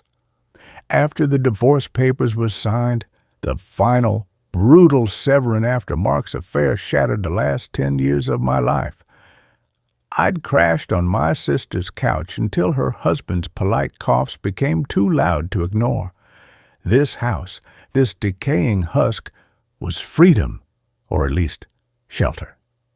I hauled my mismatched boxes inside, the empty rooms echoing with every footstep. The air was cold, unnaturally so for late autumn, carrying a faint Swedish undertone like old flowers left too long in stagnant water. The previous tenant, Mrs. Peabody said vaguely, was an elderly man who passed peacefully. No details, no forwarding address, just a single dusty armchair left in the living room and a lingering scent of menthol rub.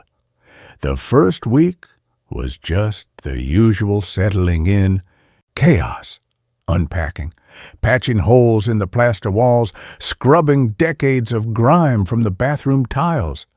The house groaned and sighed like all old structures do. Floorboards creaked underfoot. Pipes clanked when the ancient radiator kicked on. I chalked the cold drafts to poor insulation and rattling windows to the wind whipping down the valley. But then the small things started. Things a rational mind tries desperately to explain away. My favorite mug, a chipped blue ceramic one Mark had bought me on our honeymoon in Mexico, was found one morning not on the kitchen hook where I always hung it, but sitting squarely in the center of the dining table. I'd left it drying on the rack the night before. I blamed fatigue. Then my keys, meticulously placed on the hall table every evening, appeared on the bathroom sink twice in 3 days. I checked the locks obsessively, but the doors were always bolted tight, windows latched, no sign of forced entry, just misplaced objects. Annoying, but explicable. Stress, sleep deprivation, the house playing tricks on a mind already frayed by grief. Then came the cold spots, not the diffuse chill of a drafty room, but focused, intense pockets of cold air that seemed to cling to specific places. One hovered near the foot of the stairs, another lingered by the basement door, a heavy, scarred thing with a tarnished brass knob that refused to turn smoothly. The most persistent one settled in the corner of my bedroom, near the closet. It wasn't just cold, it felt dense, heavy, like stepping into water. I'd wake shivering in the night, pull the covers tighter, and find myself staring at that corner, a primal unease prickling my skin. My breath fogged in the moonlight, slicing through the window. I tell myself it was the house's poor heating, a draft from the old window frame. But the rationalizations felt flimsy, worn thin. The dreams started soon after, vivid, suffocating things. I'd be standing on the porch, looking down Sycamore Street, but the houses were wrong, tilted, melting like wax. A figure would appear at the end of the road, silhouetted against the streetlight, tall, broad-shouldered, walking slowly, deliberately toward the house. I never saw his face, only the shape of him radiating a quiet menace that froze me to the spot. I'd wake gasping, sweat cooling instantly in the bedroom's cold corner. The image burned into my mind. I started locking the front door twice at night, sliding the deadbolt with trembling hands, peering through the peephole into the empty, moonlit street. One rainy Tuesday, I came home from my part-time job at the library to find the kitchen flooded. Not a burst pipe flood, but a deliberate ankle-deep puddle spreading from the sink. The faucet was off, tight. Yet water streamed steadily from the tap's base, pooling on the linoleum. I mopped it up, cursing the ancient plumbing, but the next morning it was dry, bone dry, no trace of moisture, no explanation. That night, as I lay in bed listening to the rain drum on the roof, I heard it, a soft, rhythmic tap, tap, tap, coming from the living room, like knuckles rapping gently on wood, not the pipes, not the wind, deliberate, patient. I lay frozen, heart pounding against my ribs, until dawn painted the ceiling gray. When I crept downstairs, the room was empty, silent. But the armchair, the one left by the previous tenant, was turned slightly as if someone had just risen from it. Its faded floral upholstery was ice cold to the touch. Fear finally overrode my stubborn practicality. I bought sage from the New Age shop downtown, burning it in the corners, choking on the acrid smoke, whispering desperate pleas for whatever was here to leave me alone. Nothing changed. The cold spot in the bedroom deepened. The tapping continued on quiet nights, and the dreams intensified. The figure on Sycamore Street was closer now. I could almost make out the shape of a heavy coat, the glint of something metallic in his hand. I'd wake screaming, the echo of my own voice swallowed by the house's stillness, the cold corner pressing in like a physical weight. Then the warnings began, not subtle nudges, but urgent, impossible messages. I kept my medication, a low-dose antidepressant, in a small orange bottle on the kitchen counter. One morning, I opened it to find every single pill replaced with smooth gray river stones, identical in size and shape to the pills, but cold and inert. My blood ran cold. I hadn't left the bottle out. I kept it in the locked medicine cabinet. I poured the stones down the sink, hands shaking, and refilled it from my emergency stash in my suitcase. 2 days later, I found the bottle on the dining table again, empty. The pills were scattered across the floor beneath the basement door, as if thrown violently. The basement door itself was slightly ajar, though I knew I'd latched it tight the night before. The heavy brass knob was icy. That same evening, I noticed the clocks, all of them, the battery-powered kitchen clock, the ancient wall clock in the hall, even my wristwatch, were stopped, stuck at 3:07 a.m. I reset them, replaced the kitchen clock's battery. By morning, they were all frozen again at 3:07. The time felt significant, but I couldn't place why. The final straw wasn't for me. It was for Mrs. Gable, the sweet, white-haired widow who lived 3 houses down. She'd taken a shine to me, bringing over a still warm apple pie my second week here, her eyes kind behind thick glasses. "You look like you carried a world, dear," she'd said, patting my hand. "This old place needs some cheer. You give it that." She'd been checking in regularly, concerned about the house's state, offering gardening tips for the overgrown yard. One Tuesday afternoon, she brought me a basket of late-season tomatoes from her garden. As she stood on my porch, chatting about her cat, Mr. Whiskers, I felt it, the cold spot. It didn't hover near the corner this time. It enveloped her. A visible mist formed in the air around her shoulders. Her cheerful chatter faltered. She shivered violently, pulling her cardigan tight. "Goodness, child," she murmured, her voice tight. "It's turned bitter cold all of a sudden, like a grave opened up." She left quickly, casting nervous glances back at my house. That night, the tapping was frantic. Tap, tap, tap, tap, tap. Not on the wall, but on the window, beside my bed. I fumbled for the lamp, my fingers numb with cold from the corner. The streetlight cast long shadows, but the window was empty. Only rain streaking the glass. Then I saw it, written on the fogged pane, as if drawn by an invisible finger. "Don't trust him. He watches. 307. My breath caught. Him? Who? The figure from my dreams? I pressed my palm against the cold glass, wiping away the condensation. The words vanished.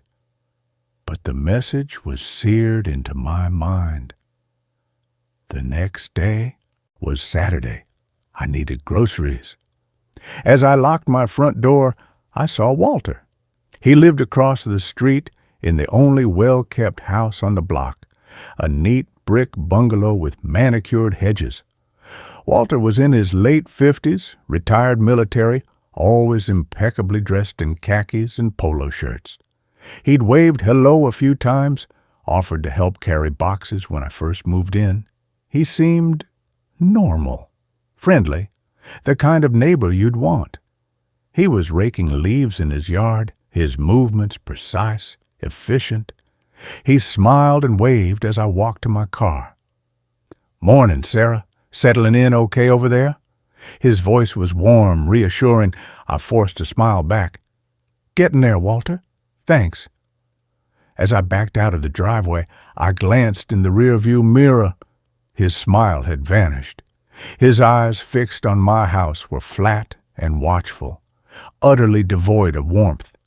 A chill that had nothing to do with the weather slithered down my spine. He watches. That night, I didn't sleep.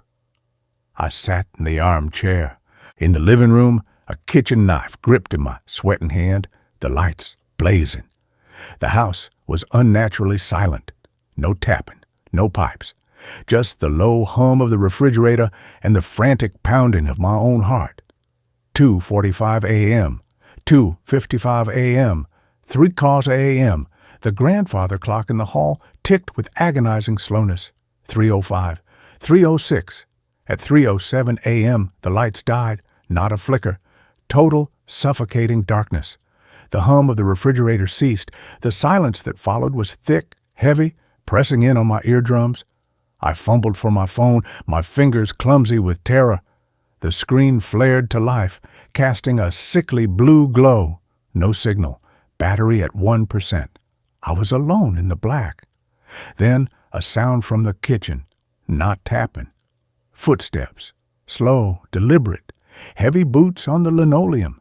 Coming down the hall, I scrambled back in the chair, the knife raised, tears streaming down my face. The footsteps stopped just outside the living room archway. The darkness felt alive, breathing. I could smell it now. The sweet, cloying scent of old flowers mixed with the sharp tang of damp earth. The cold spot wasn't a spot anymore. It was a presence filling the doorway. A shape coalesced in the gloom, Not the broad-shouldered figure from my dreams. This was different. Frail, hunched, wearing a shapeless, old-fashioned housecoat. The face was indistinct, blurred like a photograph left in the rain, but the eyes, they held a deep, sorrowful intelligence. It wasn't looking at me. It was looking past me, toward the front door. Its hand, translucent, shimmering like heat haze, rose slowly, not to touch me, to point, toward the door, toward the street, toward Walter's house. A sound escaped it, not a voice, but a vibration in the air, a dry rustle like dead leaves skittering on stone, carrying words directly into my mind. He comes, soon, at the turning dark. He knows you are alone. He knows the weak door. He takes the quiet ones. He took me. The image flashed in my mind, unbidden, horrifyingly clear. An elderly man, Arthur, his name surfaced in my terror, sitting in this very armchair. The basement door swinging open just a crack, heavy footsteps on the stairs, a gloved hand covering Arthur's mouth, the glint of a knife. The struggle was silent, over quickly. The body dragged down into the dark. The basement. 3:07 a.m., the time Arthur died, the time Walter always struck. The figure, Arthur, turned those sorrowful eyes on me. The cold intensified, biting into my bones, but there was no malice in it, only desperate urgency. The vibration came again, weaker now, fraying at the edges. Warn. Others. The widow. He watches her cat. Waits for her door to open. Stop him. Please. The front door rattled, not the wind, a firm testing shake of the knob, then a soft rhythmic scrape, metal on wood. He was picking the lock. Walter, he'd come for me, just as he'd come for Arthur, just as he'd planned to come for Mrs. Gable after he saw her. Leave my house, vulnerable and trusting. Panic surged, but beneath it, a fierce, protective anger ignited. Arthur hadn't haunted me to scare me. He'd tried to warn me. He'd tried to save Mrs. Gable. He'd spent years trapped here, trying to stop this from happening again. I couldn't let him down. I couldn't let Walter win. As the lock clicked open and the door creaked inward, spilling moonlight across the threshold, I didn't scream. I lunged, not at the shadowy figure stepping inside, the silhouette of Walter, tall and broad-shouldered, a dark shape in his hand, but toward the telephone on the hall table. Arthur's cold presence surged around me, a wave of icy energy that seemed to slow time. The air crackled. The overhead light fixture in the hall flared with a blinding blue-white light, shattering the bulb in a shower of sparks. Walter stumbled back with a curse, momentarily blinded. I grabbed the phone. Dead. No dial tone, of course. He'd cut the line. But my cell phone. I dropped it on the floor near the armchair. I scrambled for it. Arthur's chilling presence swirling around Walter like a shield, holding him at bay in the doorway. The phone screen was black. No power. 0%. Witch! Walter snarled, shaking off the disorientation, raising the knife. A long, wicked butcher's blade. Should have stayed quiet like the old man and the busybody next door. I threw the phone at him. It bounced harmlessly off his shoulder. He laughed, a dry, humorless sound, stepping fully into the hall. That's when I saw it. The basement door. Arthur had willed it open, just a crack, and the cold spot. It wasn't just cold anymore. It was a vortex, a pulling force. I didn't think. I ran, not toward the front door, but past Walter, toward the back of the house, toward the kitchen, toward the back door. Arthur's presence surged after me, a visible wave of frost spreading across the floorboards behind Walter's boots. Walter turned, confused, by the unnatural cold biting at his ankles, the frost climbing the legs of his khakis. He slipped on the icy linoleum, crashing hard onto his back, the knife clattering away. I wrenched open the back door, stumbling out into the rain-slicked yard. I didn't stop. I ran straight to Mrs. Gable's house, pounding on her door until she opened it, blinking in her robe, Mr. Whiskers twining around her ankles. "Walter!" I gasped, rain and tears streaming down my face. "Call the police, now! He's in my house! He tried to kill me! He killed Arthur years ago! He's going to kill you next!" Her face went pale, but she didn't hesitate. She pulled me inside, locking her deadbolt, and dialed 911 with shaking hands. I told the dispatcher everything: Arthur, the warnings, the cold spots, the writing on the window, the time, the basement, Walter's plan for her. I sounded hysterical, but Mrs. Gable stood beside me, nodding fiercely, her hand on my arm. "She's telling the truth," she told. The dispatcher, her voice surprisingly steady. "Walter Henderson has been odd, watching, asking about my routines, and Arthur Finch did disappear from that house in '98. They never found him." Sirens wailed in the distance, growing louder. We waited in Mrs. Gable's warm, brightly lit kitchen, the smell of chamomile tea she insisted on making cutting through the fear. When the police arrived, they found Walter still in my hallway, shivering uncontrollably, frost coating his clothes and hair despite the indoor temperature, babbling about the cold man and the old one in the walls. They found the knife, and when they descended into the damp, root-cellar darkness of my basement, guided by Mrs. Gable's trembling finger pointing to a freshly disturbed patch of dirt near the old coal chute, they found Arthur Finch's bones. Walter confessed quickly. It was easier than fighting the impossible cold that had frozen his joints that night, he said. He'd killed Arthur over a disputed property line. He'd watched Mrs. Gable for months, waiting for the perfect moment when she'd be alone, vulnerable after letting her cat out. He'd seen me move in, alone and grieving, an easy target. "The house is weak," he muttered to the detectives, his teeth chattering. "It lets things in, things that don't like me. They tried to stop me before with the clocks, the stones, the cold." He refused to say more. I moved out the next week, sold everything I could carry. Mrs. Gable hugged me tightly at the bus stop, pressing a small, smooth river stone into my palm. "For luck, dear," she whispered, "and remembrance."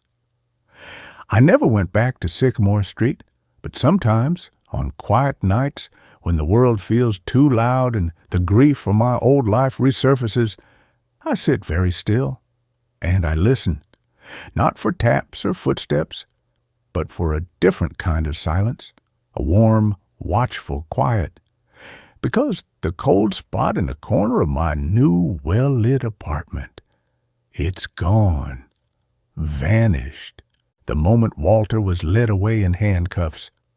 But in its place, there's a gentle warmth, like sunlight on old wood, like a hand resting lightly, reassuringly on my shoulder when the shadows feel too deep. Arthur isn't trapped anymore. He's free, and he's still watching, not to warn me of monsters in the dark, but to remind me that even in the deepest silence, I'm not alone. The house didn't haunt me. It saved me. And sometimes, in the safest moments, I swear I hear the faint, contented sigh of an old armchair settling. Just once. Then silence. The good kind. That concludes this story. A new one begins now. I bought a house that came with a set of VHS tapes in the basement, and now I wish I was blind. I am writing this from a hotel room in Nevada. I have blocked the door with the dresser. I have unplugged the television. I have covered the mirrors. I can't be around reflections anymore. Every time I see my own face, I see static behind my eyes. I see the lines of track and distortion running down my skin. If you are a collector of vintage media or just someone who likes to browse estate sales for hidden gems, stop. Do not buy the unlabeled tapes. Do not buy the ones with handwritten dates. And for the love of God, if you find a tape labeled home movie, do not watch. Listen to the warning. Burn it, smash it, bury it. Just don't put it in the VCR. My name is Kevin. I was 32, a graphic designer who worked from home. I had just bought my first house, a fixer-upper in a quiet suburb of Ohio. It was cheap, built in the 70s, with shag carpet and wood paneling. The previous owner had died, an old man named Mr. Henderson who had no family. The house was sold as is, which meant it came full of his junk. I spent the first week cleaning out the basement. It was a finished basement, dark and smelling of mildew. In the corner, there was a heavy wooden cabinet. Inside, I found a collection of VHS tapes. There were hundreds of them. Most were labeled with innocuous things like Super Bowl 85, news broadcasts, sitcoms. I figured Henderson was a hoarder who taped everything off TV. But on the bottom shelf, pushed way to the back, was a shoebox taped shut with layers of duct tape. I cut it open. Inside were 6 tapes. They were black, generic cassettes with white labels. The labels were handwritten in shaky, jagged letters. Tape 1, the window. Tape 2, the door tape. 3, the hallway tape. 4, the bedroom tape. 5, the sleeper tape. 6, the waking. I was curious. Who wouldn't be? I assumed they were just creepy home movies or maybe some weird art project. I had an old VCR TV combo unit in the garage that I hadn't thrown out yet. I brought it down to the basement, plugged it in, and popped in tape 1, the window. The screen flickered with static. Blue screen. Then the image cut in. It was grainy, low-quality footage, hand-held. It was shot at night. The camera was pointed at a window from the outside. I recognized the window immediately. It was the kitchen window of my house. The camera was steady. It just filmed the window. Inside, I could see Mr. Henderson sitting at the kitchen table eating soup. He looked younger, maybe in his 50s. He was oblivious. The tape ran for an hour. Just footage of a man eating, reading the paper, washing dishes. It was boring, but unsettling. Someone had been stalking him. I ejected it and put in tape 2, the door. This one was shot from inside the house. The camera was set up on a tripod in the living room facing the front door. It was night again. The lights were off. Nothing happened for 20 minutes. Then the mail slot on the door opened. A long, thin metal rod slid through. It wiggled around, feeling for the lock. It failed. The rod retracted. Then a face appeared in the mail slot. Just an eye. A wide, unblinking eye staring into the living room. It looked around, scanning. Then the tape cut to static. I was creeped out. I should have called the police then. But I told myself this was old footage, decades old. The stalker was probably dead or in jail.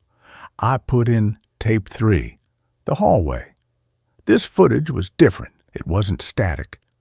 The camera was moving. It was being held by someone walking through the house. The camera moved silently down the hallway. It paused at photos on the wall. It paused at a mirror. In the mirror, I saw the cameraman, or rather, I saw what he was wearing. He was dressed in a full-body black spandex suit, like a morph suit, but thicker. No face, no skin showing, just a black silhouette. He waved at the mirror, a slow, mocking wave. Then he walked to the basement door. He opened it. He walked down the stairs, the same stairs I had just walked down. He walked to the corner of the basement, to the wooden cabinet. He opened the cabinet. He placed a shoebox inside. The tape ended. I froze. My skin crawled. The tapes I was watching, the stalker had put them there, for Henderson to find, or for me. I looked at the cabinet in the corner. It looked ominous now in the dim basement light. I grabbed tape 4, the bedroom. My hands were shaking. I had to know. I put it in. The footage was shot from inside a closet. The shuttered doors were cracked open just an inch. Through the slat, I could see a bed. Mr. Henderson was sleeping in the bed. The camera zoomed in on his face. He was snoring softly. Then the closet door opened. The camera moved out into the room. The figure in the black suit stood over the bed. He just stood there, towering over the sleeping old man. He reached out a gloved hand. He touched Henderson's face, gently, a stroke on the cheek. Henderson stirred, but didn't wake. The figure leaned down. The camera got close to the figure's face, the smooth black fabric where a face should be. And then a sound came from the TV speakers. Breathing. Heavy, wet breathing.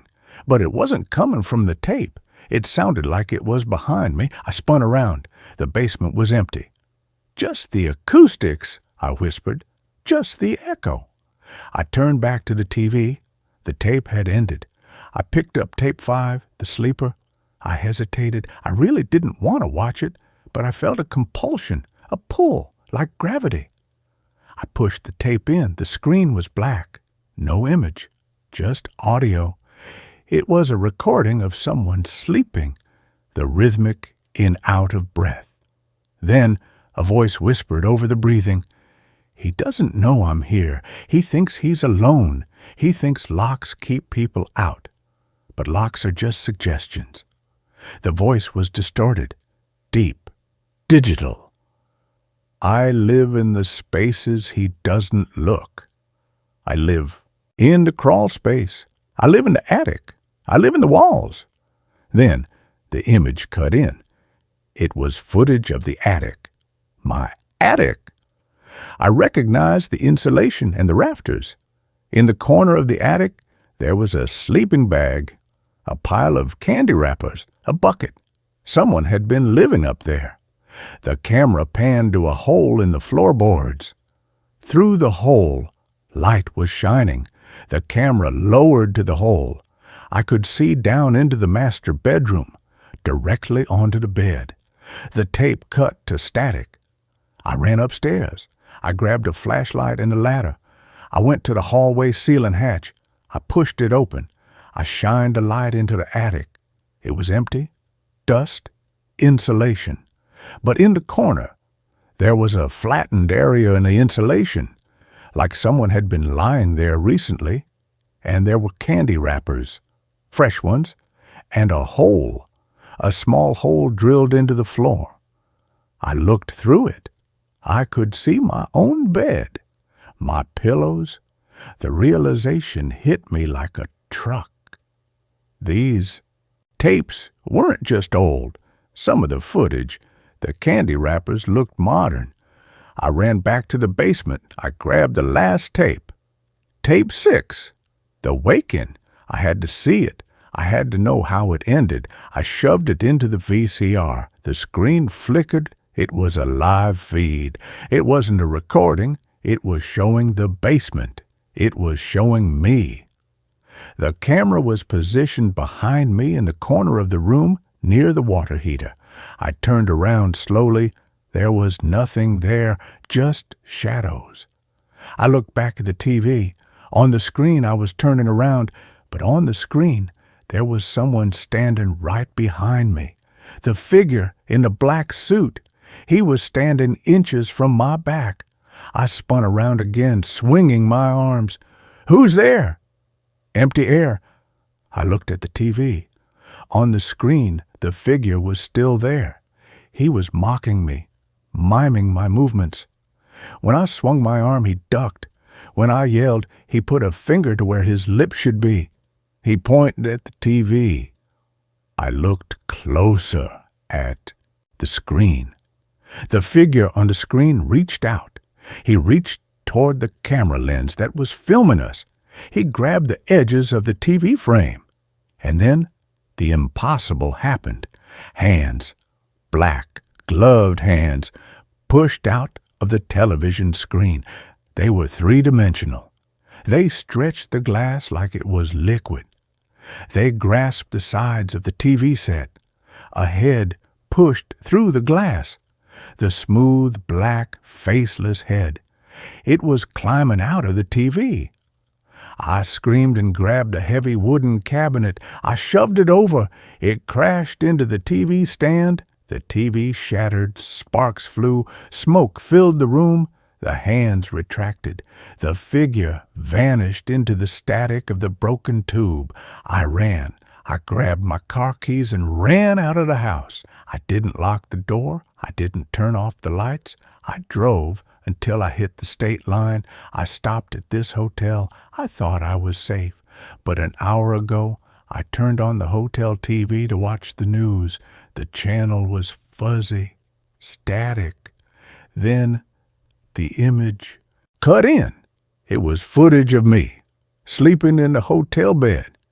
It must have been filmed 10 minutes ago when I dozed off. The camera angle was from the ceiling, and standing in the corner of the hotel room, barely visible in the shadows, was the figure in black. He waved. Then text appeared on the screen, white and jagged. Tape 7, the hotel. I unplugged the TV. I smashed it, but now I hear it. From the bathroom, click, whir, the sound of a VCR rewinding, but there is no VCR in the bathroom. I'm looking at the bathroom mirror from where I'm sitting. My reflection is in the mirror. I look terrified, but behind my reflection, the shower curtain is moving. A black hand is pulling it back and holding a camcorder, recording. I have to go. I have to find a place with no screens, no mirrors, no lenses. If you find a box of tapes, don't be curious. Curiosity is the lens they use to find you.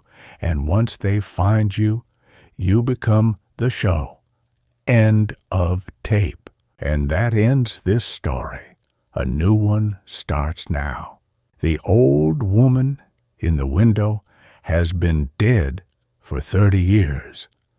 I should have listened to the realtor, not the slick, too smooth one with the practiced smile who showed me the listing, but the ancient woman who ran the corner store 2 blocks down, the one whose eyes widened like saucers when I mentioned I'd just signed the lease on 47 Willow Creek Lane.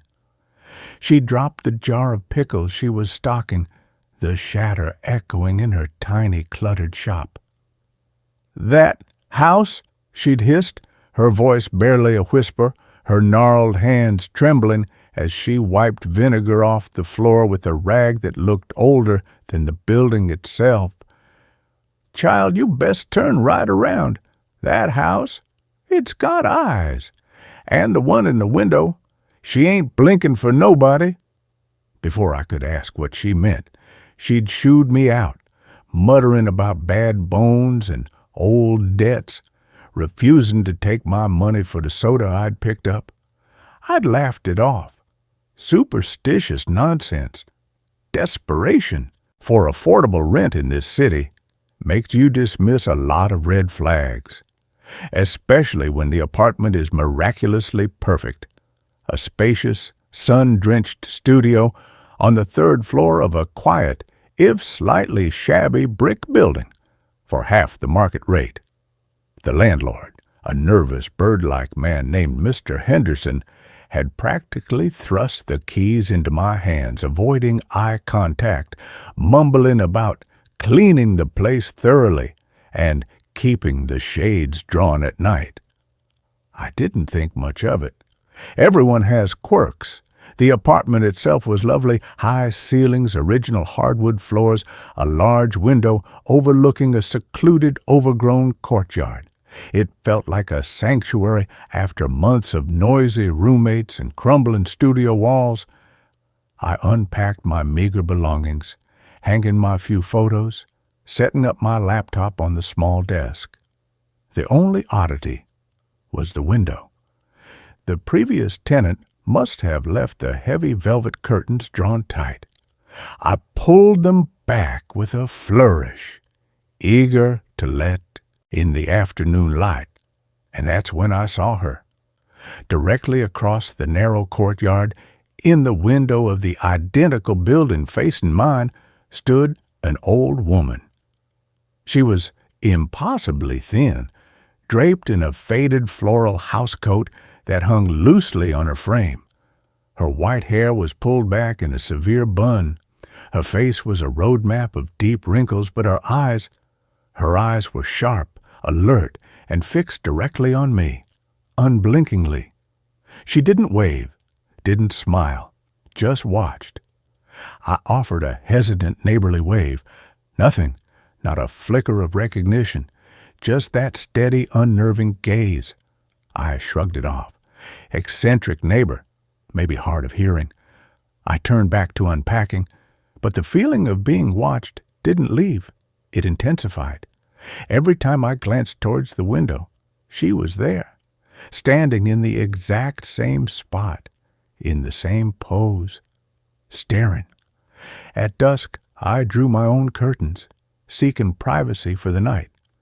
The next morning, when I opened them, she was already there, waiting. This became the pattern. Dawn, noon, dusk. She was a fixture in that window, a silent sentinel. It was unsettling, but not overtly threatening, just persistent. The first real chill came 3 days in. I was making coffee, glancing idly across the courtyard. The old woman was gone. The window was empty. A wave of relief washed over me, quickly followed by a pang of irrational guilt. Had I been rude? Too dismissive?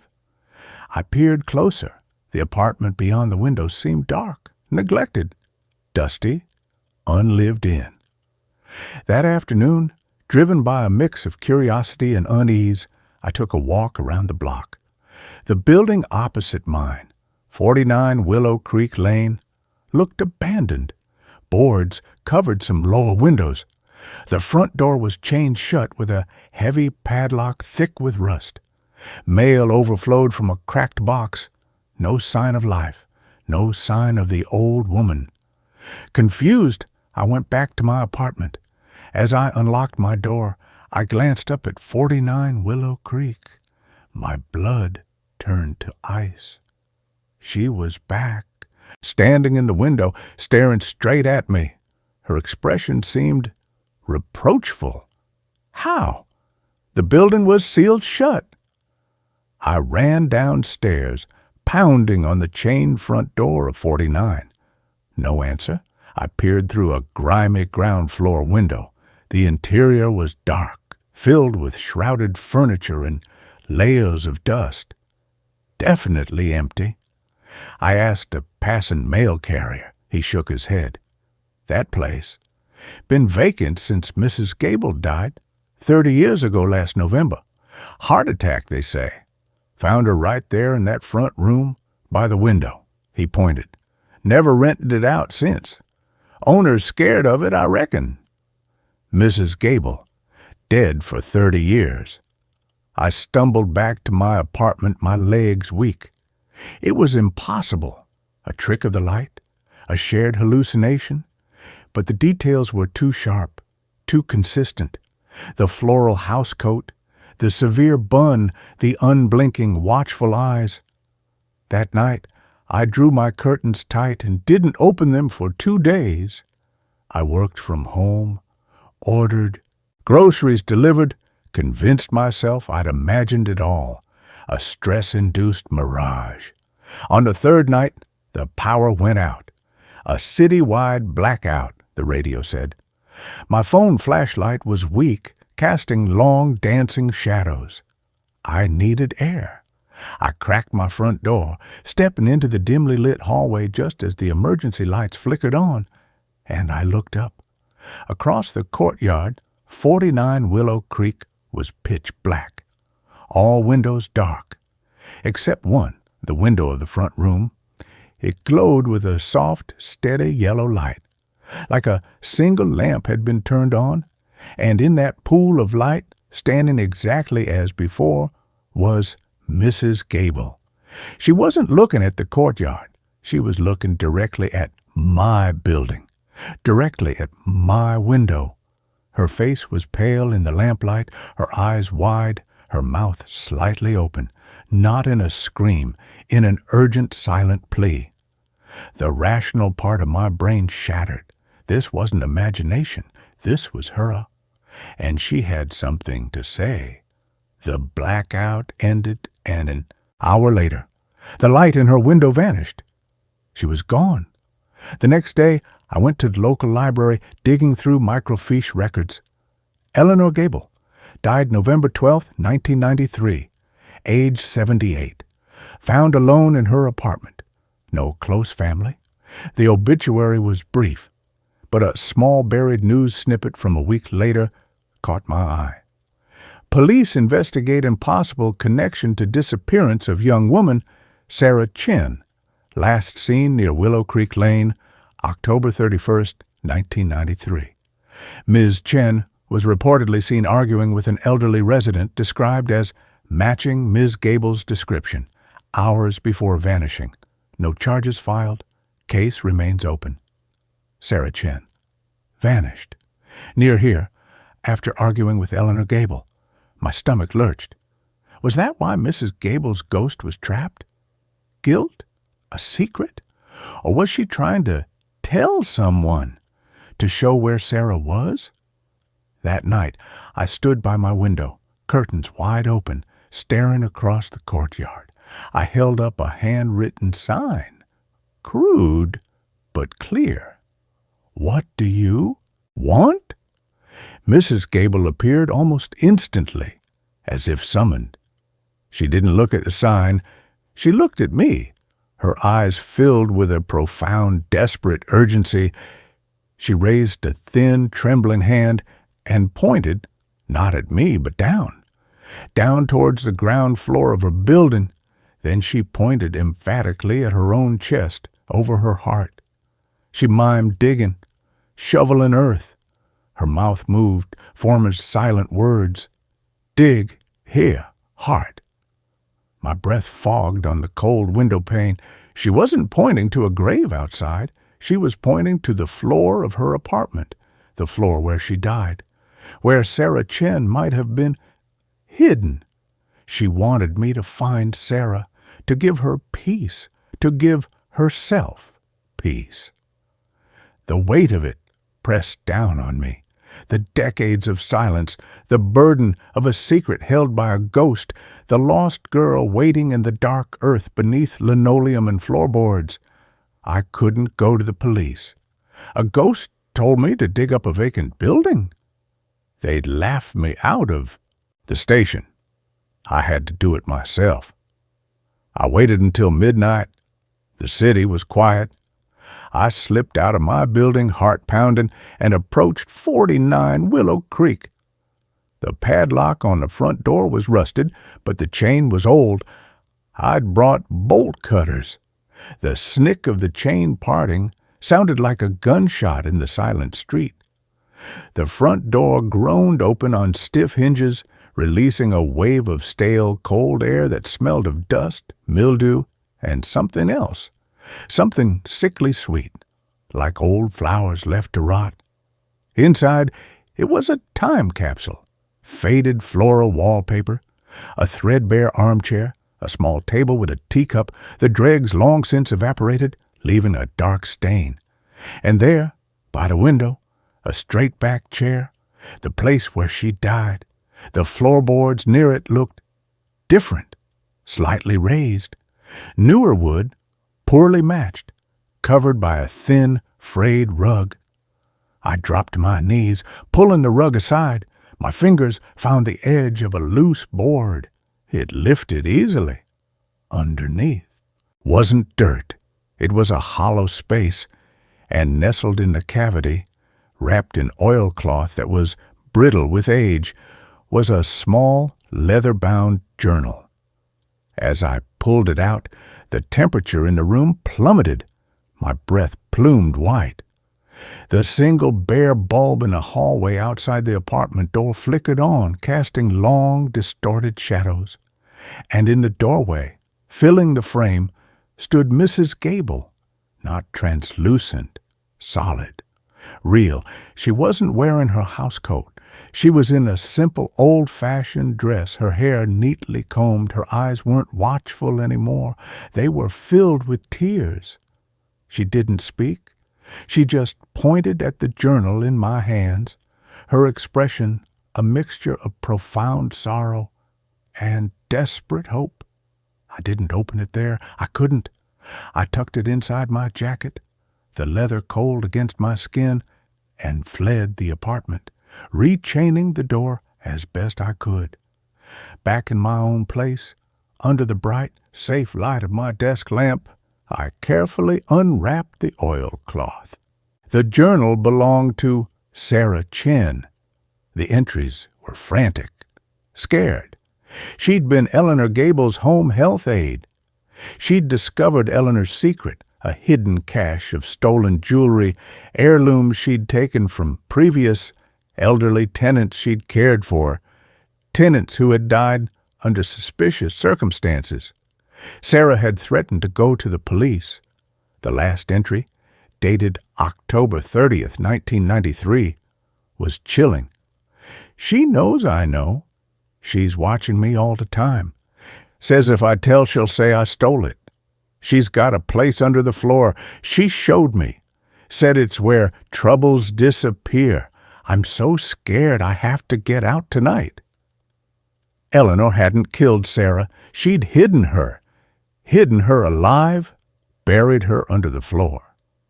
The journal didn't say. But the implication was clear. Eleanor's guilt wasn't for murder, but for imprisonment, for letting fear and greed trap a young woman in the dark for 30 years. I knew what I had to do. I called the police first. Thing in the morning, anonymous, giving only the address and the words. Check under the floorboards near the window.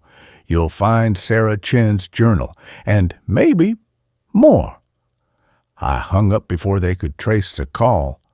I watched from my window as police cars and a forensics van arrived at 49 Willow Creek. They broke down the door. Hours passed. Then a body bag was brought out. Not one, two, smaller, wrapped separately. Dental records, they'd confirmed Sarah Chen. The second body, older, female, Eleanor Gable. She hadn't died of a heart attack in her chair. She'd died down there in the dark with her secret. Had she gone down herself, consumed by guilt? Or had something else claimed her in the end? The news reported the discovery. The stolen jewelry was found hidden in a wall cavity. Mrs. Gable was posthumously charged in Sarah's kidnapping and imprisonment. The case was closed. Justice of a sort. That night, I opened my curtains. The window across the courtyard was dark, empty. Mrs. Gable was gone. The oppressive feeling of being watched had vanished. The apartment felt lighter, quieter, in a peaceful way. I thought it was over. I could finally breathe. I was wrong. 3 nights later, I woke to a soft tap, tap, tap on my window. Not rain, delicate, insistent, like fingernails. I sat up, dread coiling in my stomach. I didn't want to look, but I had to. Slowly, I turned toward the window. She was there, Sarah Chen, young, pale, her eyes wide with the same terror that filled her journal's final pages. She wasn't looking at me. She was looking down at the ground far below, her hands pressed against the glass as if trying to push through. Her mouth moved silently. Get me out. The floor under Eleanor's apartment wasn't the only grave, the courtyard soil itself. It held secrets. Eleanor had lied in her final ghostly plea. She'd pointed to her heart, to the floor, to distract. The real prison, the real grave was outside. And Sarah's spirit, freed from the suffocating dark under the floorboards, was now trapped above her own earthly remains, unable to move on, unable to find peace until her bones were found. The tapping grew louder, more frantic. Sarah's face pressed harder against the glass, her eyes now fixed on me, filled with a new desperate plea. You found a journal. You found her. Now find me. I sank back onto my bed, the weight of the house's history crushing me. The old woman in the window had been dead for 30 years, but her crime had chained another soul to this place, and now that soul was looking to me, the witness, the finder of secrets. The tapping didn't stop. It echoed in the silent room, a metronome counting down the seconds until I faced the truth buried in the soil below my window. The courtyard wasn't just overgrown, it was a cemetery. And Sarah Chen was still waiting. The old woman's guilt was absolved, but the debt remained, and I was the only one who could pay it. I pulled my knees to my chest, watching Sarah's pale face in the glass, her silent tears fogging the pain. The digging hadn't ended. It had just begun, and the next grave was mine to find. The tapping softened, became a whisper against the glass. Help me. I closed my eyes. The courtyard waited. The earth held its breath. And I knew I wouldn't sleep again until I turned its dark soil, searching for the bones of the girl who never came home. The old woman was gone, but her shadow stretched long, and it had fallen squarely on me. The window wasn't just a view anymore. It was a mirror reflecting a debt I couldn't refuse.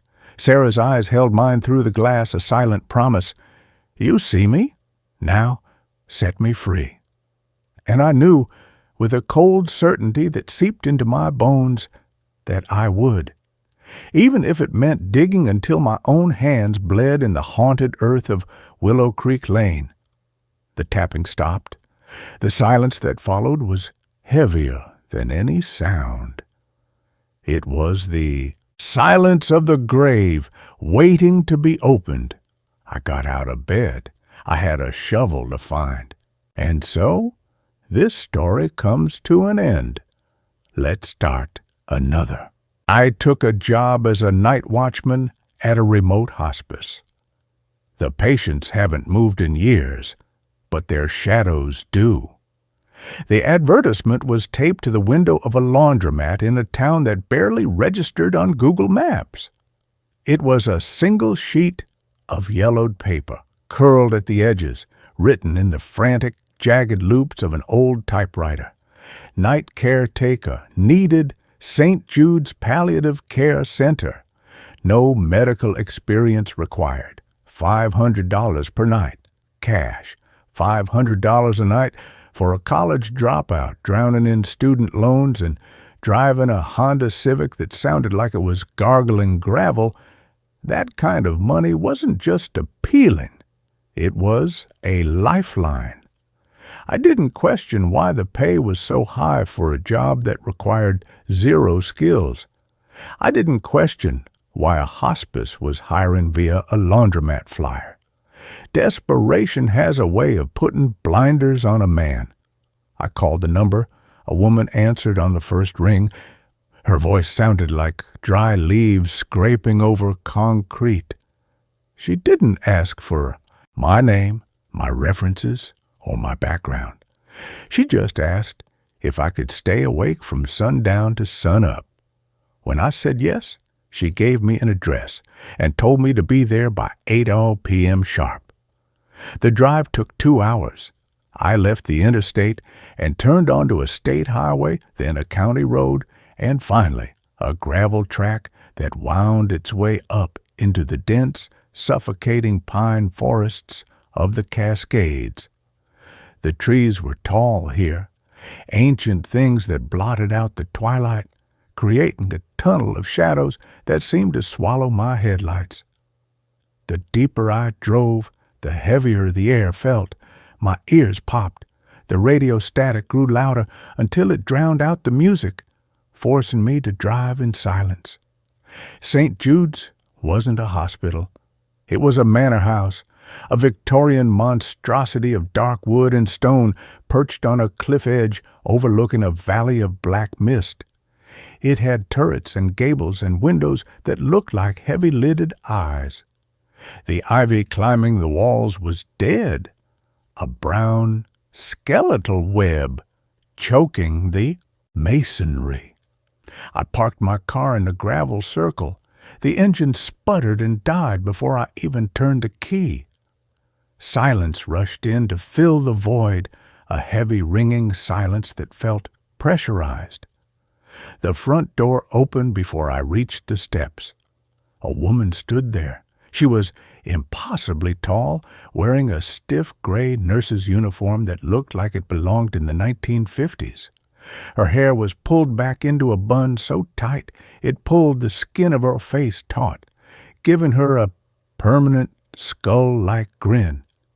"You're late," she said. Her lips didn't seem to move enough to form the words. "It's 7:58, I said, checking my watch.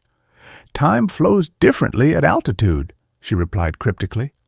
She stepped aside. "Come in. Do not let the heat out." I stepped into the foyer. The smell hit me instantly. It wasn't the smell of a hospital, no antiseptic or bleach. It smelled of lavender, heavy and cloying, masking something underneath. Something sweet and rotten, like spoiled meat, buried under a bouquet of flowers. The air was stiflingly hot. The radiator pipes running along the walls hissed and clanked rhythmically. "I am Matron Halloway," she said, locking the heavy oak door behind me. The sound of the deadbolt sliding home echoed like a gunshot. "You are here to watch the third floor, the west wing." "Just the third floor?" I asked. "The other floors are dormant," she said. She didn't elaborate. She handed me a heavy iron ring with 3 keys. "The brass key opens a stairwell. The silver key opens a supply closet. The black key—" "You must never use the black key. It is for the basement. There is nothing in the basement that concerns you. Do you understand?" "Yes," I lied. I was already curious. "Your duties are simple," she continued, leading me up a grand staircase where the carpet was worn threadbare in a distinct path up the center. "Walk the hall, check the doors, ensure the residents remain in their beds. If the boiler acts up, bleed the radiator in the hallway, not the rooms. And most importantly—" She stopped on the landing, turning to face me. Her eyes were a milky pale blue. "Do not speak to them. No matter what you hear, no matter what they say, do not engage." "They talk?" I asked. "I thought this was palliative care, end of life." "They dream," she whispered, "and their dreams are contagious." We reached the 3rd floor. It was a long, narrow corridor lined with dark wood paneling. The floor was covered in a runner rug with a complex, dizzying geometric pattern. There were 12 doors, 6 on each side. "I will return at dawn," Matron Halloway said. "There is a thermos of coffee in the nurse's station. Do not sleep. If you sleep, you may not wake up as yourself." With that cheerful piece of advice, she turned and descended the stairs. I listened to her footsteps fade, click, click, click, until the heavy door at the bottom of the stairwell slammed shut. I was alone. I went to the nurse's station, a small alcove halfway down the hall. It was dusty. The computer was an ancient CRT monitor that hummed with a high-pitched whine. On the desk was a ledger. I opened it. It was a logbook. The names of the patients were written in elegant script. Room 301, Mr. Blackwood. Room 302, Mrs. Gable. Room 303, the twins. Room 304, unknown. Unknown? How could a patient be unknown? I decided to do my first round. I needed to see what I was dealing with. I walked to room 301. The door was heavy oak, no window. I turned the handle slowly and peered inside. The room was lit only by the moonlight filtering through the heavy velvet drapes. In the center was a hospital bed. Lying in it was a figure. Mr. Blackwood was ancient. His skin was like parchment paper stretched over a bundle of twigs. He was impossibly thin. His mouth was open, a black cavern in his face. He wasn't connected to any machines, no heart monitor, no IV drip. He was perfectly still. I watched his chest. It didn't rise. It didn't fall. I stepped closer. "Mr. Blackwood?" I whispered, breaking the rule immediately. Nothing. I leaned in to check for breath. The air around him was freezing cold despite the stifling heat of the hallway. Then I saw his eyes. They were open, staring at the ceiling, but they weren't human eyes. They were flat, matte black like a shark's, and they were dry. I backed out of the room and shut the door. My heart was hammering. He looked dead. He looked like he had been dead for weeks. I checked room 302. Mrs. Gable. Same thing. Withered, motionless, no machines, staring at the ceiling with those dead black eyes. I went through every room. 12 rooms, 12 corpses, or things that looked like corpses. None of them breathed. None of them moved. I went back to the nurse's station and sat down. My hands were shaking. I poured a cup of coffee from the thermos. It was lukewarm and tasted bitter like ash. I looked at the time. 10:15 p.m., 8 hours to go.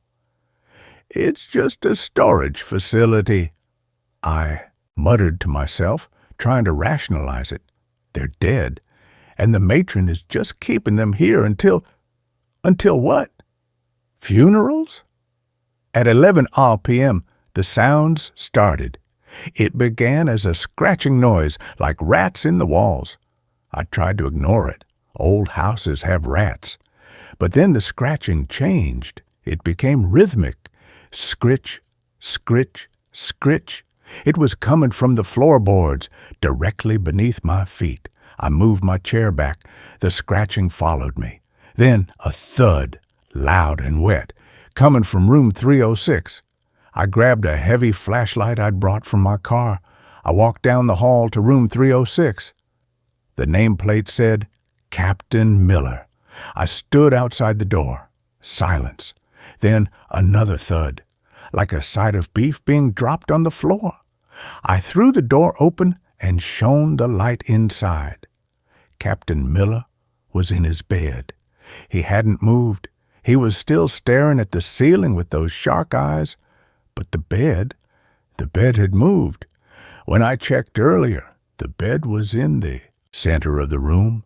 Now it was pushed up against the far wall under the window. I scanned the floor. There were drag marks in the dust. But they didn't lead to the bed. They led from the bed to the door, and then back again, as if he had gotten up, walked to the door to listen to me, and then scrambled back into bed when I approached. "I know you're awake," I said, my voice trembling. The corpse of Captain Miller didn't blink, but slowly the corners of his mouth twitched, a dry crackling sound like tearing paper. He smiled. It was a wide, impossible smile that revealed gums black with rot. I slammed the door and backed away. I locked it from the outside, using the master key on the ring. I retreated to the nurse's station.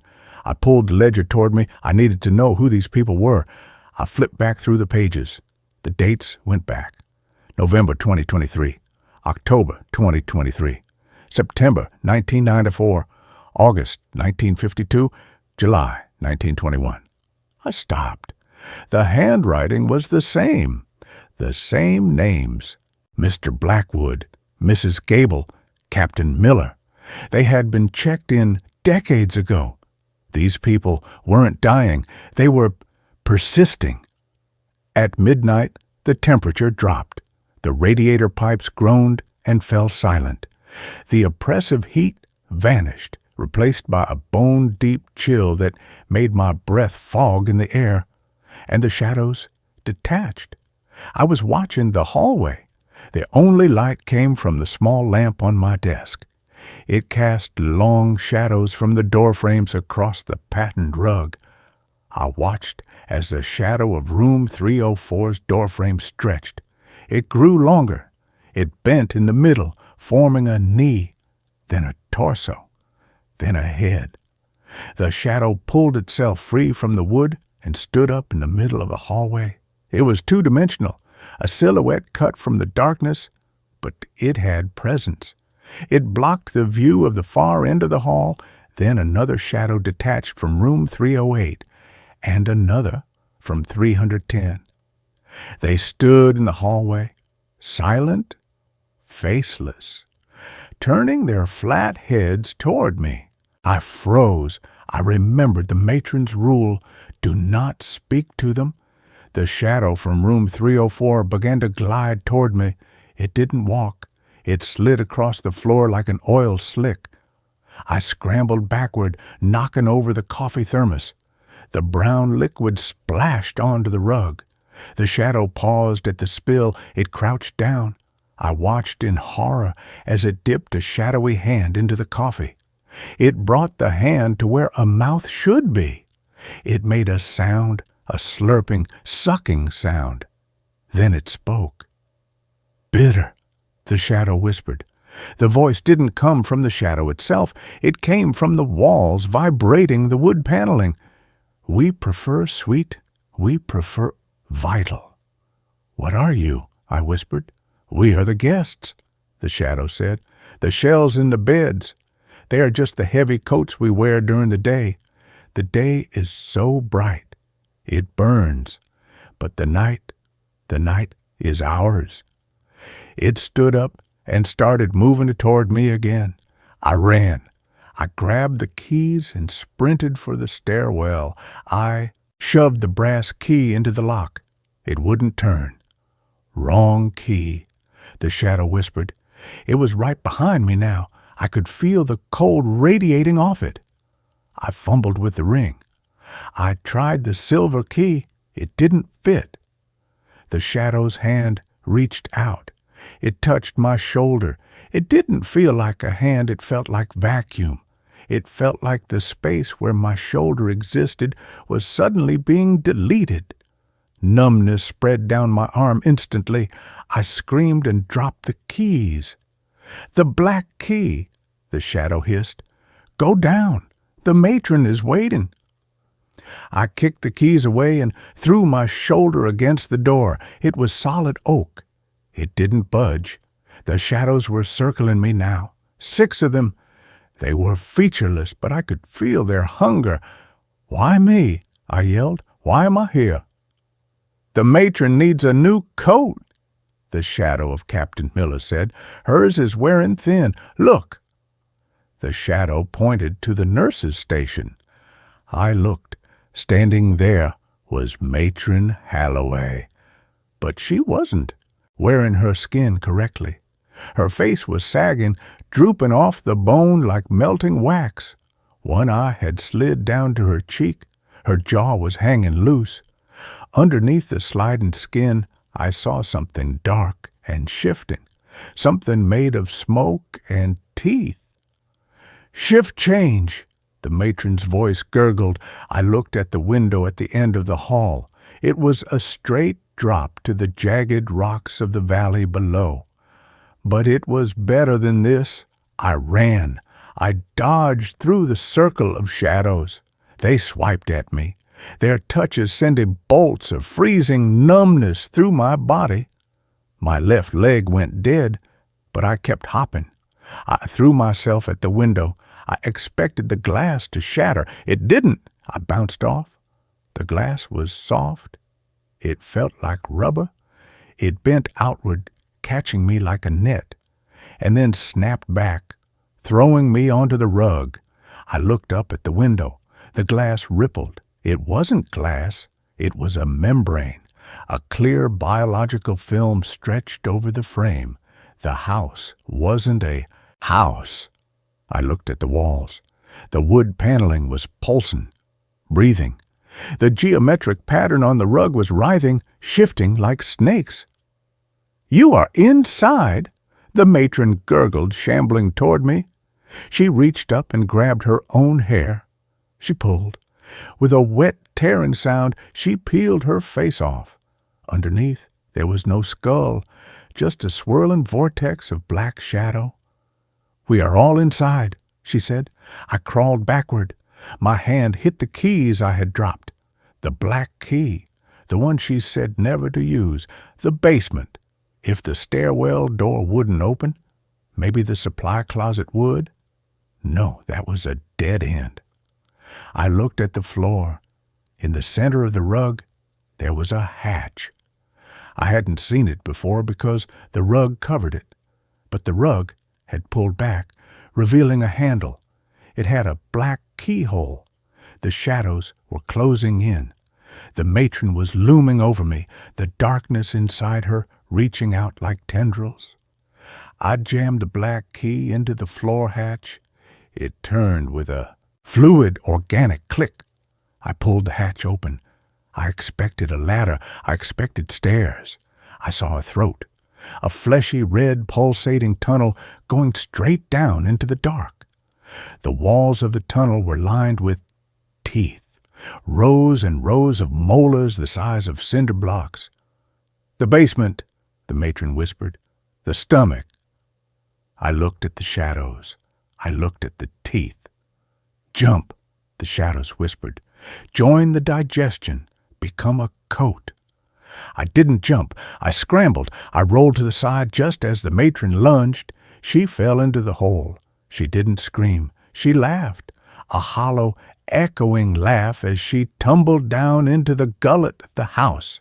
The house screamed. The walls shook. The floor buckled.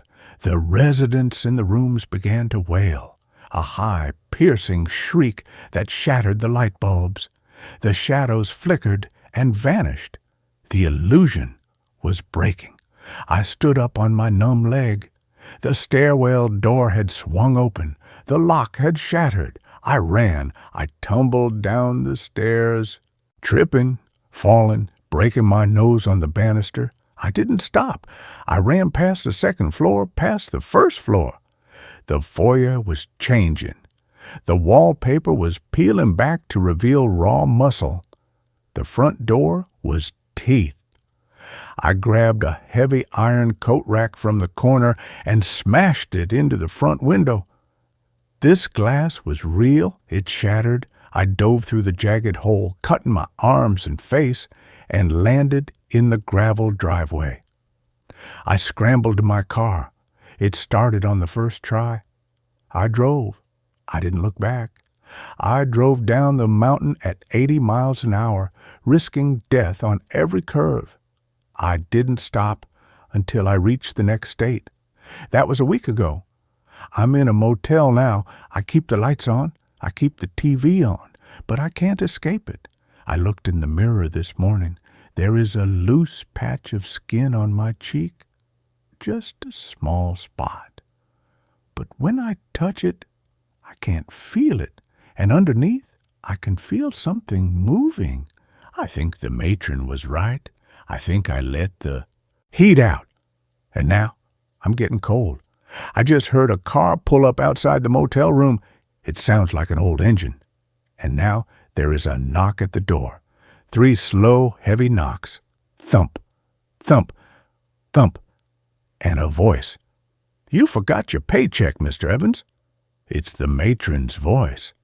And then the sound of a key sliding into the lock. A black key. I'm going to the window. I'm going to run. But the window, the glass looks soft. It looks like it's breathing.